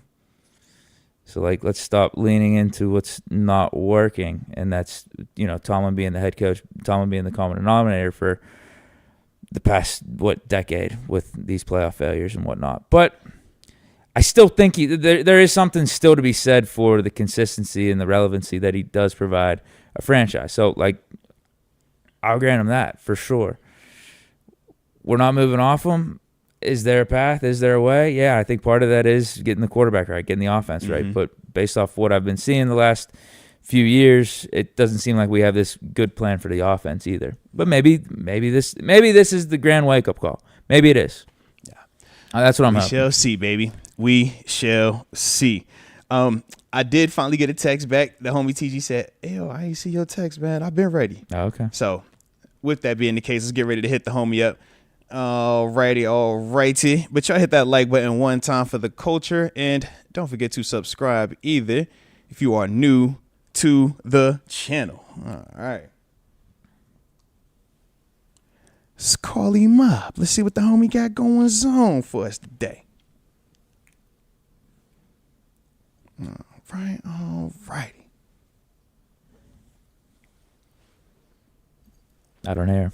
All right, about to say, I don't either. Talk to me, TG. Can you hear me over there? Sounds like it's coming out of the... No, hold on. Put you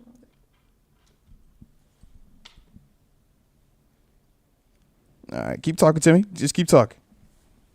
Let's see, I got him on. He's in there. All right, let me try you again real quick. Hold up.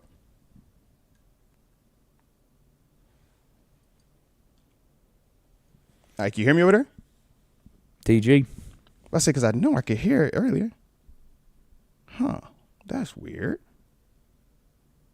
All right, let me try this again. I'm going to call you right back. Let me call you right back then. Hold on.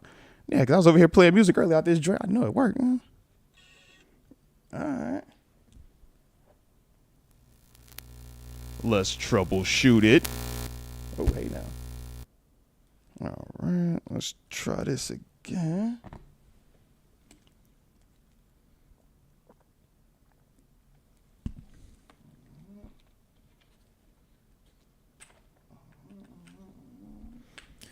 One moment, please.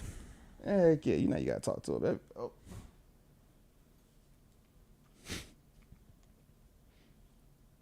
Okay. All right, now let's try the homie again. Let's see if we can get this thing to work. Shake for us one time, please. Got it. There it is. The good old-fashioned Hello. There he go. There he go. You know how it go. Sometimes you gotta do the good old fashioned unplug and plug it back in, baby. How my dog Yeah, doing man. though, man? Plug it in, unplug it, plug it in. Unplug it, plug it in. There we Doing good, go. man. There we go. Sounding like TG's Mhm. got some good reception here. Hey man, you know this. Norfolk State, give him a new phone. Hey, look. Let me intro. Let me intro the That guy the is right funny. way, real Yeah. quick, man. So for those of you that don't know, y'all see the hat. So we are Mhm. joined right now by that former Pittsburgh Steelers. Oh, Yeah. linebacker. We talking about that former West Virginia Mountaineer. Oh, daddy, oh, you say it's almost heaven there. But man, we talking about one half of the locker mates, my mother Yeah. freaking locker mate, the one and only defensive coordinator for the Yes, sir. Norfolk State University Yes, sir. Yes, Spartans. sir. We Yes, talking sir. about Mr. Terence Garvin. Yes, Oh, sir. behold the green Behold. and the gold. Yes, Oh, sir. baby. I've Yeah. already hit you up and congratulated you, but shout out to my dog. Congrats, Norfolk State defensive coordinator. How my dog doing, man? Man, feeling good, bro. I'm happy. I'm thankful. Yeah. I'm happy. I'm thankful. Blessed. And, I'm excited, man. You know, but feeling good, man. How you Yeah. feeling? What's up, I, man? The I, only thing is, it was a rough one, man. But it I was a know we'll rough one. talk about it. It was a It was a rough one. rough. It was a rough one. Look. So, what did you see, Mister? It was a rough one. I know you was out here on the road. You was getting it. Then you was signing big boy contracts, and having to do press conferences, hats on, and all that good stuff. Man, you look sharp, by the way. But There's a Man, press I conference. appreciate you. I don't know if it was a full on. It's on YouTube. I seen the pictures. I just seen the. I'm like, he Okay. looked legit. Wherever he was, he looked real legit. That's what I do Like know. official. He looked Okay. legit. I was like, I want to be like him. Mhm. Man, I'm trying to get. Just, hey, man, good time. Yeah. But I was. It threw me off just the game. The Yeah. the game was just. It was a tough one, man. I thought that was the route. I thought that was the exact route we wanted to You was get in calling for terms that of. one You too. jinxed him. Yeah, I'm like, let's take this route to the Super Bowl. I believed you But too. Once that route was actually established, I was like, you know what? I Hey, kind of look, feel what TG's saying I think here. we all did. I was over here too. I was like, yeah, I think man, we're it's the gonna win one. this game. Heck yeah, let's go straight through the belly of the beast type. man. But it was, Baltimore's tough, man. Baltimore's tough. Baltimore's tough. They're tough. They're tough. They didn't really play well in terms of just down. They didn't feel playoffy. You know, Mm-hmm. it didn't feel playoffy. It felt like another Sunday. It felt like the moment just wasn't embraced the right way, correctly, and it kind of woke up late. And if you spot a team like Baltimore, anything that can get tough. So tough game, Now I tough was game. Good season, good season. Just tough finish. Good season though. Still a good season. all right. Still So a you good you, you season. know you Good you know season. you got to TG. elaborate on that now. When you saying it was Good a good season. season, I Good said season. that and then I almost got crucified in here, man. So Man, I so heard. I felt yeah. that. I felt like the show me my money, and everybody was clapping, and I just went and just got quiet. Hey, facts, bro. It's like, hey, where's my money? He was like, nah, nobody gave me no love. That's, hey, bro, yeah. No love for you right now, bro. Yeah. So you got to explain to the people, why do you feel it was a good season, just a bad Um, finish? Playoff season. The team made the playoffs. Made a good push, fought hard. It almost felt like if it feels like if they could bring this nucleus back, they'll be really good next year. Like they dealt Mm. with a lot of. It felt like a lot of issues of first year chemistry issues. It felt like matching together. Communication Mm-hmm. issues. Uh, still little stuff pre snap, post out, just kind of Yeah. a little bit of thinking still. And as it felt like everybody first year, That's first year stuff. offense Yeah. versus That's definitely first year stuff. first year stuff. And it's kind of like you have that. It comes with that, especially new run game. Everybody's kind of fighting for their lives in a sense, so it's like the urgency's there, but it still is a lot of little nuances that you try to work out. And it felt like it started out hot. They were winning games, but they were winning grimy games also. Mm-hmm. You know, it was finding ways to win. They'll win by 2 points, win by one, win by three, all field goals. But it's like I think winning masks a lot of things, and with them winning, it still made it where it's like, okay, things are okay. We're finding ways to win these. So when those are hit or miss. If it tilts the other way, you lose that. Now you just lost 4 or 5 straight just off of a Little play here, a stuff, play yeah. there. Little stuff. Yeah. Absolutely. So it's like they easily could have. Like that was still a good team. That's still a good team, and it's still a lot of talent, and it's a lot of questions that got to get answered right now. But it's still a good team. The nucleus is still good. Coach T is still a good coach. Like all the is this stale and whatnot. They just got a lot of issues. Like early, like these are our first time with each other type issues. So you look at it more so from the span of we need continuity, we need just time together versus personnel we need changed or coaching staff we need changed. Is that just want to make sure I'm hearing you right there? Time together. I think it's there. I think weapons are there. Like, I think some things got to get fixed a little bit. Like, I think the GP, it feels like it's just not on a good energy. Like, and you hate it. Like, I think that energy needs to get fixed just a little bit. Whoa. What you mean? How you fix that? It's time. Uh-oh. Nah. It's I was like, how you do that? It's about time. Y'all making me nervous. Why do we think anything's gonna change when in year y'all 4? started saying fix stuff and it's time like, oh, I think you bring in something that looks just like it though. Like I think you let it be known, like man, you kind of work. You did have that. It just got released in Houston, right? Nah. You just said bring something in that was like, yeah, I was that. I don't think it was that one though. It got to be like you're talking Devontae or T. Higgins. Yeah, it got to be a little bit of a clean cut one. It got to be not to say it like that. Okay, no, that's fair. He's a good guy. Yeah, that's fair. But it got to be you almost want to bring in a good guy. Like you know what I mean? Oh, Odell would have been an interesting bring in. I know that sounds crazy. Because see, Odell gives you the name, yeah. Yeah, but it also gives you somebody that's experienced that and has been on that side and kind of like, hey, bro, don't act like that. Oh, no. So what I meant was this. I think it gives you what you're bringing up, right? It gives you the in the locker room. It gives you the let me get you right. But I think you're still going to be lacking in the overall production out of it that we would get from the T. Higgins. I think he's so productive that I think you just need somebody to just get it together. Yes, but you don't think as a whole offensively though we need more talent? I think a Devontae would be perfect. Okay. I think a Devontae would be perfect. You see what I mean? Yeah. I think they said that's a package deal. You got to get the other one to come with for that to go. It might be time to bring the pack. Oh, don't you do that. Don't you start that. I know you ain't about to start that. Nah. We got to get a guy. Deke starts smiling over here. We got to get a guy. Don't you do that, man. That is a way to get y'all the guy gotta chill, in bro. hopes that he turns back to vintage. Y'all got to chill, man. I think they should go try to bring the system back. Like, I don't know how much that rust going to cost. I don't know how much it's if it's 25, I love it. If it's 30, this is tough. Yeah. If it's 25, I love it. If it's 25, we can make it work. Anything over, I think it put it in the Steelers' hands the way it ended. Like it just felt like it did. Because you know what I mean. Because it's not even be like that, but it's like, well, I could go get this for that. Like not to be like that because it paid well, but it's still like, well, I don't have to pay all that if it's not going to give me this. You know, like you, So. I think they should go. I think they should try to get a quarterback. TG, if it comes down to Russ or Fields, who are you picking? How much does it cost? Like it's the number. Man, come on. All right. So Russ is 25, Fields is 15. Give me Justin Fields. All right. And let's go to work. Okay. You know what I mean? Okay. Explain though. Elaborate on your work, man. Because I think Justin Fields is more than capable to get it done. Mm-hmm. He's young. He's athletic with a young athletic team. Mm-hmm. Like grow it up. Like put it in his hands. Like just make it a young hip. Like make it fun again. And the money that you would have spent on quarterback, you using that. Go get that and go get one more piece. Mm-hmm. And then go get a little. I think you get a little running back. Like I don't think get a little toy. Get your little fun little toy, man. We could draft a couple in the draft.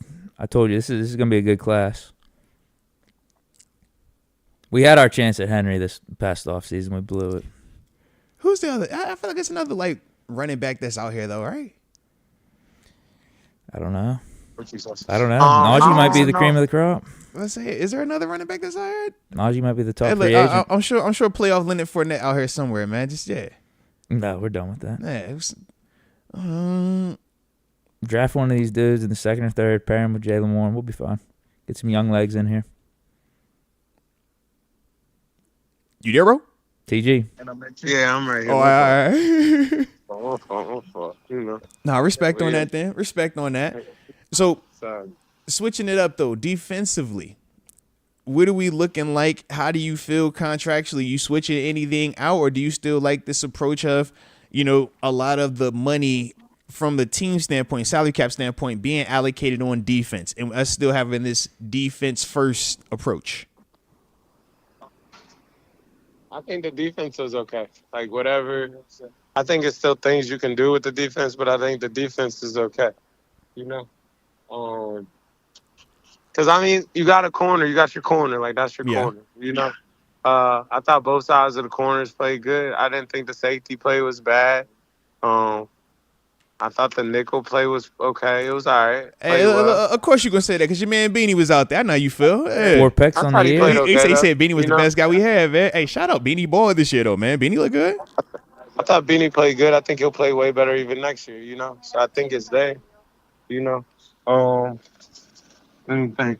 I think the linebackers played well. Like, I think it's there, Now, I people, think you got to bring Cam back. People going to question, though. People going to have issues with us feeling like it's there, but we know how that playoff game went.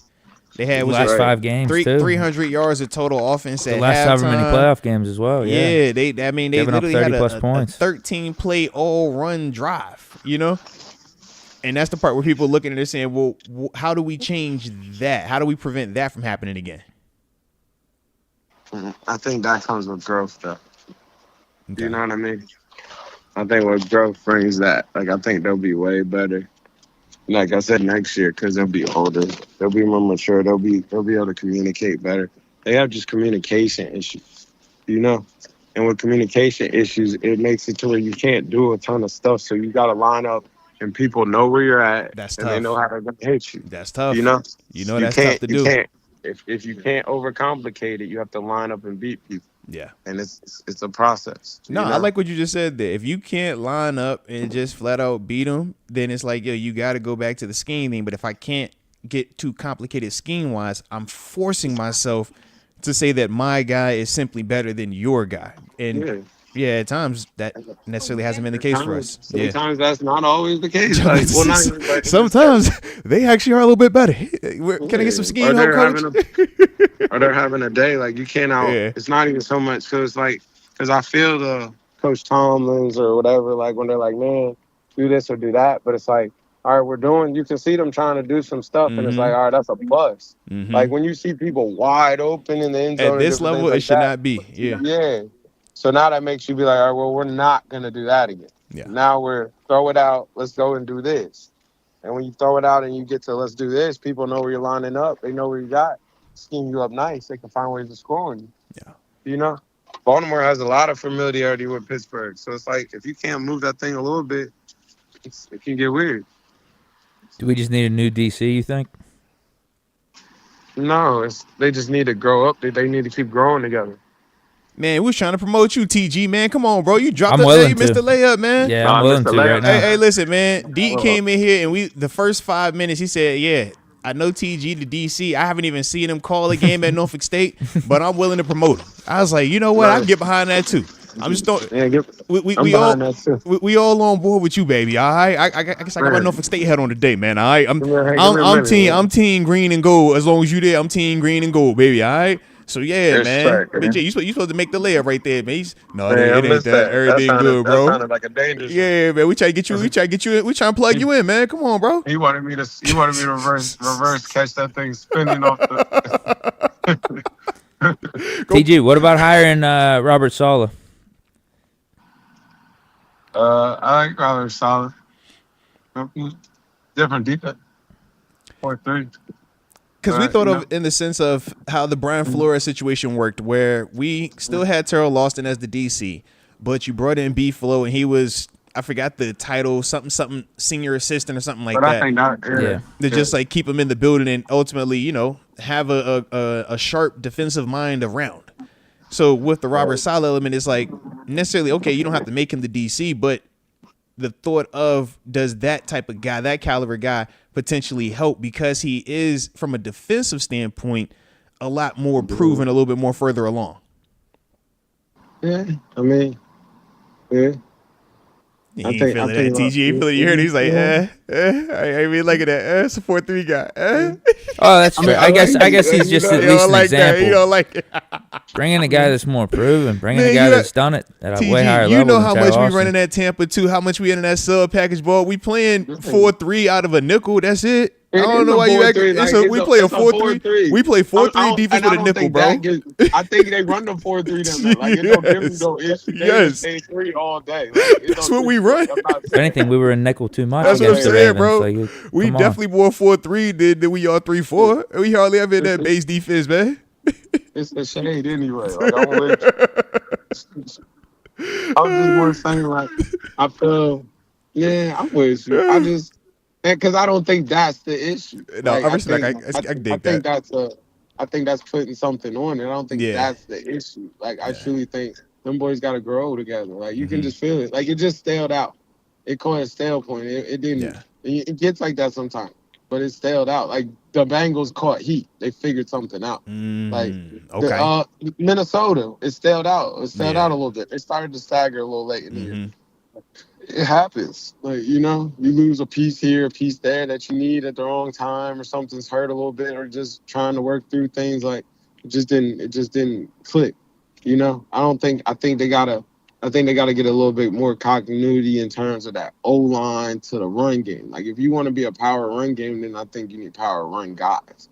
If you want to be, a zone run, I think it's a little bit more zone run guys. So I think he's still trying to sort that out. I think it's a mix and match in there where it's like, I think like the center is more of a power guy, and then it's like a guard is more of a, it's more like of an athletic, space. Yeah. I got you. Zone guys versus gap scheme versus zone scheme guys. I got you. Yep. I think the system in terms of the people part is where they're at now. Where it's like, we need to put together. We need 4 zone guys, or we need 3. You know what I mean? Yeah. Like just an identity. Yeah, I mean, because that goes back to like old school Shanahan out in Denver, or even when he was in Washington. It was like, you knew this is going to be a zone scheme style blocking unit, and it didn't matter which back. As long as you got a zone scheme style running back, you were going to be able to have success. Somebody was going to be a 1,000-yard rusher out of that group, and it was because of, like you said, the personnel with it. It was a clear identity, though. Yeah. Mixing and matching this whole piece together, So, like, that's where they're at a little bit. Like, I think all teams run all systems. Like, it's what you got to match it to what you got in there. And it's like, that's where I feel like, I think that's where a lot of issues come, just even in the league, where it's like, I'm going to hire this coach and I want this coach to come make this thing work. And it's like, well, is this type system for him? Are these type guys that he wants? And it might take a few minutes to get that exact line of chemistry. Like, if you think about it, the Super Bowl run teams, that team was together forever. Yeah. That 08 team then grew up together. Like, like, them boys are tight. Like, Kansas City, they know each other. They've been there forever, yeah. Yeah. The Bills right now, that unit's been like that's a little... Yeah, they done growing up together, yeah. The nucleus of it. Like, the nucleus. The line. That's the case even with Baltimore to an extent. You're like, it's a lot of that's homegrown. It's been spent multiple years together. Yeah. Yeah, you done grew that up. Like, it's guys in there doing the dirty work. Yeah. Okay. All right. So we're not hopeless. It sounds like we need to run it back and just give guys more time, and that should produce better results. Is the takeaway that I got from this. I could dig that. Okay. All right. Well, since, like I said, we don't have a ton of time, I'll go right into it and just ask you, how'd you feel about these playoff games over the weekend, though, man? Because, it was some other games that took place out there. Man, I was saying Buffalo get it done, Oh. You said they got it done? I ain't even bringing them up. I don't even know why you did that. Don't do me. Don't get me in trouble today. I ain't even bringing them up. TG, I'm good not talking about the Bills at all. I can't wait till tomorrow's show because I want to see who Deke picks. Is he a rat bird lover or is he a Bills guy? I can't wait. It's gonna be hilarious. The dark core around the world. I think I'll be honest with you. You might not hear me with this, that Washington team is dangerous. Oh, They kind of got something weird about don't you them. do that. Don't you do Oh that. man, I tried You telling know you what guys you about gotta Jaden Daniels a couple that. weeks ago. Don't you know what do I'm I tried talking that. telling about. you They guys. got that little it factor a little bit, Oh bro. my It's weird. gosh. Don't I'm you telling do you, Jaden bro. Daniels is that. cold. Don't you Ice do cold. it was a doink. All right. Believe the doink. I don't believe them. I just believe in. I'm not saying I believe in them, but I believe in like what they're trying to do. You Okay. know, I could believe that. you can feel like it matters. Oh yeah. And they believe as well. But I think it starts top down. I think coaching wise, and obviously when you talk staff wise, I mean they've done a good job. You know what I mean? So you look at Jaden, man. Jaden played really, really well this year, and so far he's still playing good. TG, you there? I'm here. Yeah, I just think. We're not important anymore, man. Hey, he's a defensive coordinator now, man. He might have a recruit. It might be Mike Vick. Is Mike Vick on the call? Is Mike Vick calling you or something, man? I know who your head coach is, man. If Mike Vick said him like, yo, bro, where you at, man? We got a recruit coming real quick, man. Yeah, man, I have to put this one on. I'll be right back, coach. Hey, look, man, don't be getting us in trouble with you or Vic or any of your recruts, man. All right, you got real life responsibilities right now, bro. Yeah, all right, I don't want no smoke. TG said, y'all got a 5-star. I got to go get him real quick, bro. But just give me a second, bro. I'm going to get this tech, but I need this player. hey, Deke, I don't know if you peeped this. TG is like, yo, coach it? Nah, you ain't got to get on no coach. Why you got to get on the coach, bro? It ain't the DC fault. No. The DC. No. I did see I that. think it's the play. I did see that. I said, oh. He doesn't want to be calling out fellow DCs. I get that. It's a culture. I said, oh, it's a secret. It's a secret fraternity they got. You know what I mean? They got to stay locked 100%. in. We don't talk about coordinators together. We don't talk about. He say, no, man, you got to execute that better, bro. He say, more time, just more time, bro. I love it. Shout out to Coach Garvin, man. That's defense coordinator, bro. Defense coordinator, man. I like it. Stick together. Yeah.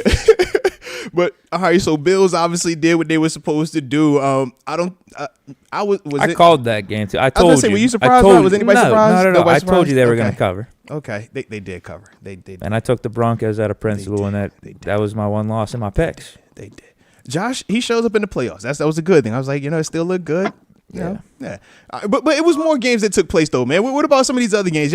How'd you feel about that Texans game, man? Texans Chargers.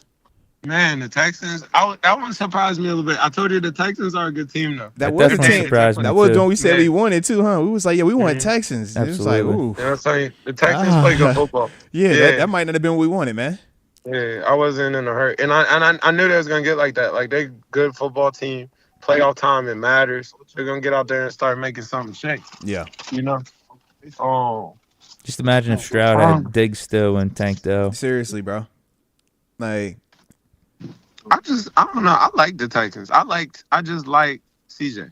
He's one of them quarterbacks to me. I think he's at any time dangerous. Yeah. I think it matters to him. I think he competes like it matters to him. So like he's one of the guys like I really like his I like him. I like his game. all right. And then Vikings. I was about to Rams. say, Sam Darnold, man. How'd you feel about that situation? Him, Stafford, and company. They played terrible. They played Terrible. We were having this convo earlier. Who would you rather have between the three, Darnold, Fields, or Russ? Oh, yeah.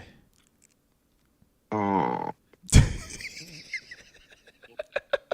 What like for the Steelers? Yeah, for the Steelers, yeah. Yeah. Because technically all of them are on 1 years. All of them are going to be available, right? And for the sake of they all per se cost the same. Yeah. Say like Darnold's getting what Russ is, maybe 25. Because Darnold probably has the stronger case for the more money. Then I would want if that was the case, then I'm gonna take these keys over there. Okay. If that was the case, then I would want I want Justin Fields. If that was the case. Okay. You know? So if all things are equal, I'm with you, rather TG. have the cheaper guy. I'm Fields 2025. I'd be with Justin Fields. I could dig that. And part of the cheaper part is the talent isn't like this crazy gap. It's more so Fields has crazy talent. We're just trying to get got to get the rest so we can get better skill and consistency. But it isn't like he's not capable. So I definitely can understand that approach, man. I could dig that. All right. Okay. Well, I guess I'll ask you, because we are getting up against it, man, at the end of this thing. How you feeling about these matchups coming into the upcoming weekend, man? You know, obviously we don't got a Steeler game to talk about. You got your childhood team, you know, your favorite Baltimore Ravens, man, and obviously you got the Buffalo Bills. How you feeling about that matchup, man? Hey, just real ask out of quick, curiosity, man. real quick. I think TG might be right. Lamar's gonna win this MVP. Yeah, I mean, we'll see. Man. I'm culture walking. I'm going with Baltimore, man. Oh, there it is. He said it's be more time. I think that's that's the one. I mean, that's the one. Yeah. Baltimore. This is the one for both of them. Like for both teams, like, yeah, this is like a state. Like whoever comes out of this, they're gonna feel like crazy confident. Like the statement, they're gonna feel like I think both Josh Allen and Lamar's reputation is fine though, as long as neither of them choke. Yeah, if it's a good game, both quarterbacks are playing well. Like no one's gonna rip on the losing quarterback. Yeah, I don't think they shouldn't. Yeah, I think it's just this is a like organizationally, team wise, like one of these two, whoever come up out of there, like you feel like we finally turned that corner. Well. But you still know what next week after that is as well. Yeah. And that's been doomsday for both of these teams. Yeah. That's the real turning of the corner. Facts. That's the real one. We know what that is. But that's if it gets there. Obviously, that's the other one. So you said you feel good about Baltimore in that Bills matchup. How do you feel about the Texans and Chiefs? You said you like C.J. Stroud. You've been talking about the homie. You said it's time. Are you saying it's time for an upset? Nah, come on, man. Mahomes woke up. That time. It's time. You put that thing. It's alive. Yeah, you put it in the freezer. Yeah, it's Bust it up. It's been clicking. It got dark outside. So you're saying no rust for them. The coffin opened and Dracula just popped up. We said, oh no, the monster is alive. It's up. Get away. Run. Okay. It's time. That monster's back. Okay. It is playoff time. This is when he shows up. This is when it gets spooky out here. Yeah. This is when it get real spooky out here, man. It get real spooky right now. So yeah, we're gonna find out though. All right, NFC, we have what is it? Philly. Is it Philly and Rams? Yeah, Philly and Rams, and then Detroit and Commanders. So let's go Philly versus Rams. How you feel about that one, man? I like the Rams. Okay, Stafford, Puka, Cup. Okay. I think they clicked, and the Rams been clicking for the last few weeks. They've been hot. I like the Rams. Hurts did not play good. Yeah. I like the Rams. Okay. I think that Philly thing gonna fall apart. Philly tough though, bro. You seen how Saquon look? Kenny's the only thing that can save him right now. No, they ain't say that. They need Saquon to just score his touchdown when he gets the chance to break away and score a touchdown. You see how Devontae had it? He say, hey, bro, what you doing? You tripping? Come here. Let me holler at you for a second, man. All right. And then the last one then, the big one, Lions, Commanders, your boy Jaden Daniels. You said you believe in them. You said you feel like they got something special going on, but Detroit has Ben Johnson. I just think the Commanders is dangerous, man. That's the one. If they can do this, man, don't make your pick. If me, can they? Are they? What's up?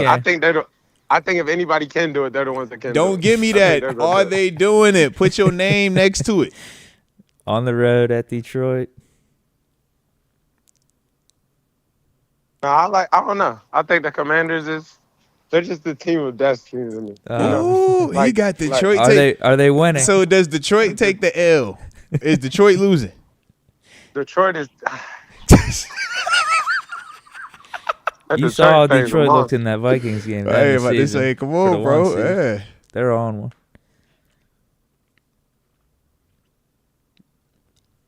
I don't know. I just. You see that? I don't know though. Detroit's dangerous though, man. They're dangerous.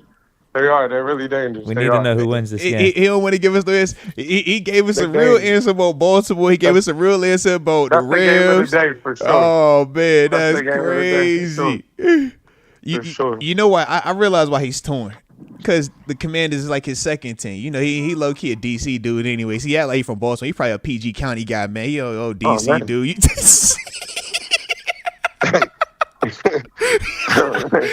He say, yo, PG County, man. He just be claiming Baltimore, man. You know that, man. He probably from Landover anyways, man. I don't know why you acting like that, bro. Oh, man. right. So one final time, are we gonna get a real answer? Who you got? Detroit, or you got the Commanders, bro? Who you got? Man, give me the Commanders, man. I like them. They're gonna go upset. They're gonna go shock this thing. Okay. He Yeah, say, shock give the them- world. Shock the Yeah. world. I like it, baby. I like it. All right, then, man. All right. Well, my dog, we do got to get ready to roll out, man. So we Yeah. definitely appreciate you, defensive Thank you, coordinator of Norfolk State University, man. Get out there on that My recruiting dog. circuit, man. Get everything going the right way, man. Don't work too hard, but make sure you're working hard enough, all right? Yeah, man. My- Behold, man. Hey, you know what it is, man. We'll spend the block with you, man. If you got some time for us next week, I know you, like I said, big bad defensive coordinator now, you know what I'm saying, Norfolk State University. So if you got time, we're going to spend the block with you, all right? But we appreciate All you right. as always, baby. My dog. Peace, man. My Peace. dog. Shout out right there, man. Terence Garvin, a.k.a. TG, former Pittsburgh Steeler, former teammate, current defensive coordinator of Norfolk State University. Love to see it, man. Love to see it. All righty. And yeah, I do see you, Dollar Bill, PG County in the building. Yeah, man. The Baltimore Cats, they don't want to be. He said that they from PG County. It's kind of like if you from Pittsburgh, no, you from Philly. You be like, no, I'm not from Pittsburgh. Oh, man, you from Philly. No, I'm from here. This is where I'm from. You know what I mean? So, Okay. yeah. It's like, yo, you holding, like, yo, this is my spot. Like, I'm this guy. So I could definitely dig that, man. It's probably in terms of location wise or distance wise, it's probably closer to like closer, Allegheny County to like Washington County, right? yeah. Because But it's like they're both big they're areas, yeah, right? yeah. Like PG County, that's like heavy. Like I said, more Commanders. DC, like that's their vibe. Whereas, But they're that close. but to they're each close. It's other. probably like 45-minute Right. drive to get from PG County area to Baltimore area. Because Yeah. obviously Pittsburgh, Philly, that's like five Four and a half hours. hours. Yeah. Mm-hmm. Yeah. I like it, baby. What I other like places like that? What It's you like- mean? You got two like big distinct areas right by each other, like DC versus Baltimore. Because you I know? always say like Richmond versus like the 757. We're Okay. about an hour and a half away from each other, but they're both like major cities in their own right, and we don't act like we're the same. We're like, yo, y'all 804, this is 75. Like it's a distinct like difference of just culturally how we feel about each other with it, but they're still close proximity. And that's the reason why I joked about him about the PG County versus like being from Baltimore. Even in Baltimore, it's like, are you in the city or are you from the county of Baltimore? Because they don't look at it the same way. We don't hold Pittsburgh like that. We're just like, you from Pittsburgh. It's like, just from Pittsburgh. You could Yeah. be from Wexford, Cranberry. You could be from Wilkinsburg. You could be from Bridgeville. It's like, yeah, you Pittsburgh. But certain places like, nah, are you from the city or are you from the county, bro? Nah, you ain't from here, man. Yeah. I like it though, man. I'm gonna throw this out there. I could be wrong. Oakland, San Fran. Yeah, That'd be yeah. something like That's that? another one, yeah. Like it's still Bay Area, but Oakland, like they There's consider dis- that yeah, different distinct. than like San Fran. So yeah, I could dig that, man. Heck yeah. All righty. So I'm gonna see. Let me see how many of these supers we have remaining from last show. I got a lot for today too. So we know for certain we're gonna get the rest Probably that we're on probably got, today. Like 15 All right. from so, today, so we could do, I guess, tomorrow. Yeah, so we'll get the ones from today tomorrow, most definitely. Like I said, 2:30 is showtime for that. But let me go ahead and finish, or we'll try to finish up the ones that we had from yesterday's show, so that we got a blank slate tomorrow. Sure. And we'll be good to go. All right, so this is from the homie Jay Kula. Jay Kula says 55 was speaking facts on the live after the game. Fire, fire, fire doesn't lead to success, success, success. Our offensive approach must change, though. I think we were all in agreement with that right there, man. Yeah, no matter how you think we need to get the offense right, Yeah. something's got to give with Yeah. the offense and frankly the defense as well. Yeah, 1,000%, man. All right, next up was from the homie Skeeter Jones. He says, Debo for defensive coordinator. I wouldn't hate that. It'd be physical as heck. It's going to be buff as heck. It's going to be like one of the strongest groups out. Yeah.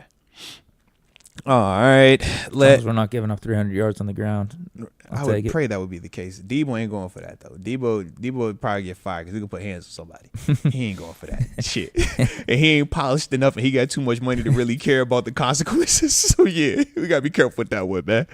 All right, the homie Greg Yeager says, Russ and Tomlin would be in Buffalo if it was up to Moats. Oh, love. Not Russ and Tomlin. Coach T, yeah. You would trade out Coach T for McDermott up in Buffalo? To me, Coach Tom is my favorite coach of all time. Like, of all the coaches I've ever played for, all the coaches I've interacted with, that's my, like, haven't had a coach that I felt was better in all the phases of coaching, where you're talking about the schematics, when you're talking about the relationships, when you're talking about the leadership, when you're talking about how to handle adversity. Man, it's times behind closed doors. It is a war zone in them locker rooms, and nobody publicly ever knows. And you'll go week, and you could be winning, lose, like nobody has a clue. And it is dudes in there that would be like, yo, if I saw you outside of here and I ain't have consequences, like I would really do something to you. And you got to be able to manage that. You got to still be able to get everybody on the same page and show up. You think about some of the stories that come out about just dudes being late. That's the soft stuff. That's the, hey, we don't even consider that real because we know some of the real issues that dudes be dealing with internally with each other. Man, it's a lot of testosterone, a lot of youth, and a lot of, for some guys, a lot of resources, money-wise. So dudes are just wired differently. And it's not like we grew up together. It's not like, man, I spent 20 years knowing you. No, I just got here, and my journey it's not is... like you guys picked together the same school. Yeah, either. And the way I got here, I might have had to do some crazy stuff along the way to get here. You might not have had to. And I might be looking at you feeling some type of way. But you might be looking at me on a completely different perspective. And if we're not at the same space, ready to like be on the same page, bro, you will bump. And that happens a lot internally, man. And nobody ever knows about it. Nobody ever talks about it. It's like, bro, it happens a lot, man. Yeah. Man, the amount of dudes that get into physical altercations and you're like, oh, bro, it's game in 2 days. Shoot, we might be on the way to the game. Like, it's real. When you get out there, it's like, yo, we ain't got time for none of that, though. It's time to play, man. Focus on what you got to focus on, man. Heck yeah. So that's right where I say with Coach T, I'm like, He does know how to lead. I've seen him handle all of that, man. Whether it was the national anthem stuff, whether it was the AB stuff, whether it was the L Bell stuff, whether it was the injuries, whether it was, you have former players talking, you got coaches talking. It's like across the board when media was trying to come in there, hey, all right, tell me a story about this guy. Tell me, like trying to get dirt. It's like, yo, the way he handles all of that while still having you so prepared X and O's wise, and then you show up and you're like, yo, you doing this with a smile on your face? Like, man, they don't pay you enough to deal with some of this stuff you got to deal with, man. And you still gonna get the criticism as well for everybody else because we not gonna give you the like true details of all this stuff. So it's like, yeah, you got to just sit up there and smile and make it work because you know this what it comes with. But that's why you also hear him say like, I don't run from it. Like I embrace it. It all comes with it. And he's, glad that he's the guy that has to wear that responsibility. That's man. why I want it to work too, because Yeah. I do think he does really care about it and wants to make this thing right. Yeah. So. Yeah. All right. Next up, let's see. We have AJ Martinez. Shout out to the homie AJ Martinez. He says, in the end, it's the boss that is at fault. Spend the money and get Joe Burrow. LOL. Say it with your chest, Deke. Just kidding. Bring in a superstar quarterback. Keep Coach Tomlin. Herbert's our only chance of that, and now there's no chance of that happening. Yeah, I keep after Sam Darnold flubbed in the playoffs. All that got jacked up. All of it. Yeah, I think the Vikings are going to try to go with McCarthy next year, and so he's not going to be available for the Chargers. Yeah. And Jim Harbaugh, I think he's fine with keeping Herbert then. I think the only replacement for Herbert would have been McCarthy on a rookie deal. Yeah. That would have been at least timing wise. Yeah. But I mean, that was far-fetched to begin with. Even if Sam Darnold would have done well and all that, that's very far-fetched. Yeah. But we're not getting Burrow. We're not getting Lamar Jackson. We're not getting Mahomes. We're not getting any of these guys. Without giving up these other teams. The next 5 first-round draft picks. The only guy I could think of would be like Kyler Murray, someone like. But he's not on those. Like, why am I trading to get Kyler Murray, take on that contract? Again, if I'm not gonna have like a Ben Johnson, like one of those innovative guys that I'm feeling a little bit more confident in, at least in their scheme, I'd rather just rock with Fields and I guess the continuity with Arthur Smith. Then, again, we're sticking with Tom and we're going this route. I feel like Fields is the answer. Yeah, I'm all in on Fields for 2025. I peep it, bro. That's kind of it. I peep it. Unless we go the Aaron Rodgers route, which I don't think's happening either, or the Herbert route. I think Fields is it.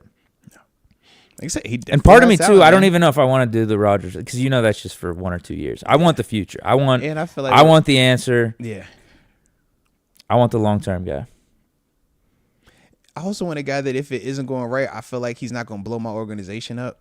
We might need that though. I think that's why I'm not like that against the Rodgers thing? Like we just If blowing it up equated to it working, I'm all for it. But there's too much data that proves that you're more likely to get further away from it than you are to get closer to it.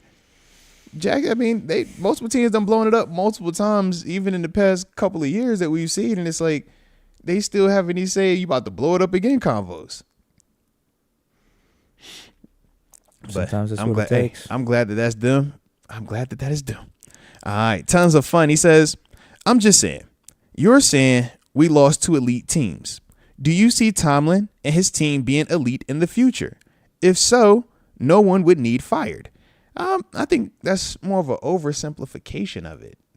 You're constantly trying to work to get to the elite level, and it doesn't just remain there as if you get there and now you're just stuck there. Nah, you got to do different things to stay there. You got to do different things to stay up with that, regardless of the different injuries and stuff that comes along the way. So I think that is what has been going on, man. I don't think it's as simple as, yeah, if nobody needs to be fired because you got an elite team. Nah, if that's the case, then everybody from 2014, 2015, 2016 offensively for the Steelers will still be here, still be employed. But that's not how it works. Like, you still got to evolve. Where you still got to figure out different ways to keep it while it's getting younger, older, and everything in between. All right. AJ Martinez, he says, if my bills are $1,000, but I only pay $900, I'm short. I think that's also real. He said for the Steelers, the bill was a championship, so it doesn't matter that you got. No, you know what? I'll say this: I just give me at least a playoff game. Give me at least a playoff win. That's the 900. We didn't get that either, so I guess we're even short of that. You got to the playoffs, though. You got into the playoffs. No, we need a playoff win. I said playoff game, meaning like give us a playoff win. Oh, because I think that's the that's the thing we've been lacking. That's the $100 that we ain't getting at the end. We missed because he said it costs $1,000. We only spent that $900. So we did all the stuff except the finish part. And we talked about the season. We said the last 5 games and obviously postseason. Ultimate goal Super Bowl, though. It's like $1,500 for that Super Bowl. Can we at least get to the 1,000 though? We haven't seen a playoff win in forever. So I think that's the difference of it. AJ is saying the Super Bowl is the 1,000. You're saying it's $1,500. You're making it like it's a bigger gap. He's saying that the gap is only $100, and that's the postseason finish part. You saying it's $1,500. Now you making that gap like it's way larger. I think the gap's bigger. I guess we could go back and forth on how big the gap is. I think it's bigger than the $100 that he's making it seem. I think at least this is perception. Yeah. Like we talk about with GP versus Calvin. So you still got. I mean, we can't even get one playoff win. You still got 3 more to go for the Super Bowl. It's just it feels like we're far away. We're in that middle. We're in that average to slightly above average, however you want to slice it. We're in that 9-8, 10-7, and it seems like we're very far away from Bills, Ravens, Chiefs, those type of teams. And on the NFC side, they got their top 3 or 4. Just with how we've been performing in the playoffs and how we performed at the end of the season too. That's part of it. We got our chance against multiple contending teams and fell flat on our face against all of them. Does it change your feelings, though, when we actually talk about it and we actually look and say, of all these contenders, all these elite teams, how many of them actually have won it? No, just because, like, a lot of these guys, like these quarterbacks and some of these teams, their stories are still being written because I'm with you. They're they're really well, though, right? they're really just hitting their prime in some of their careers, like Lamar Jackson, a Josh Allen, some of these dudes. So I think you just if you know from watching the NFL, knowing how things work. Even though Josh Allen hasn't won one yet, Lamar Jackson hasn't won one yet, you're at that point where they are very capable of elevating a team and doing that. They're one of those guys. Yeah, because that was my whole thing. I'm like, as much as we like to bring up some of these other teams, Joe Burrow, Josh Allen, Lamar, and all these other guys, it's like outside of Patrick Mahomes, all of these dudes have failed at various points. And we don't even put Stafford ahead of those dudes that I just named. You know what I mean? It's like we put him in the conversation. No, that's fine. You don't even do it, though. And that's the funny part. It's like we say we should, but you. He's in the top 5. He is. He's in that top 5, 6 for sure. You don't think? No. You're saying it today. I just know. Throughout the season now. Yeah. No. Well, the one year we just didn't even know if he was healthy. It was like 2 years ago, right? This year, I thought I'd been bringing him up in the top 5 or 6. No, you haven't. But it's cool though. I mean, we know how it go. I mean, he hot right now. And Who have I been putting ahead of him? you bring up the same dudes, Mahomes. Yeah, those guys. No, but right. that's top 5, 6.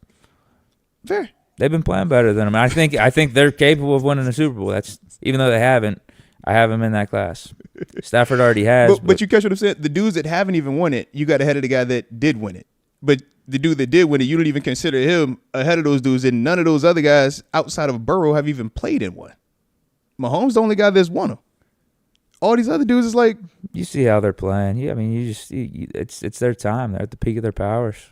They're playing that good, and obviously they're not slowing down in the playoffs because there was questions about that with Allen, with Lamar Jackson in the past of sometimes they're not performing as good in the play. I think that's out of the way. They're there. They're confident. They're comfortable in these situations. So now all it takes is them actually doing it, getting it done. All righty. Got a couple more because we got a couple minutes left. All righty.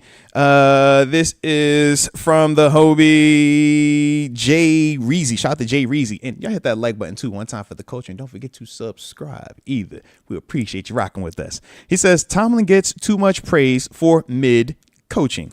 Mid Mike got to go. We had Brian Flores. Why would you let that man walk with a lot of question marks? He should be the head coach. My only rebuttal to that is Flores was a head coach before. He got fired also. We've seen him fail before. We haven't seen Coach Simon have that type of failure yet. So I think that's the simple apples to apples part of that. Now, I know we can add nuance and a lot of stuff to that, but I think that's just the simple part of that from at least my perspective on it, man.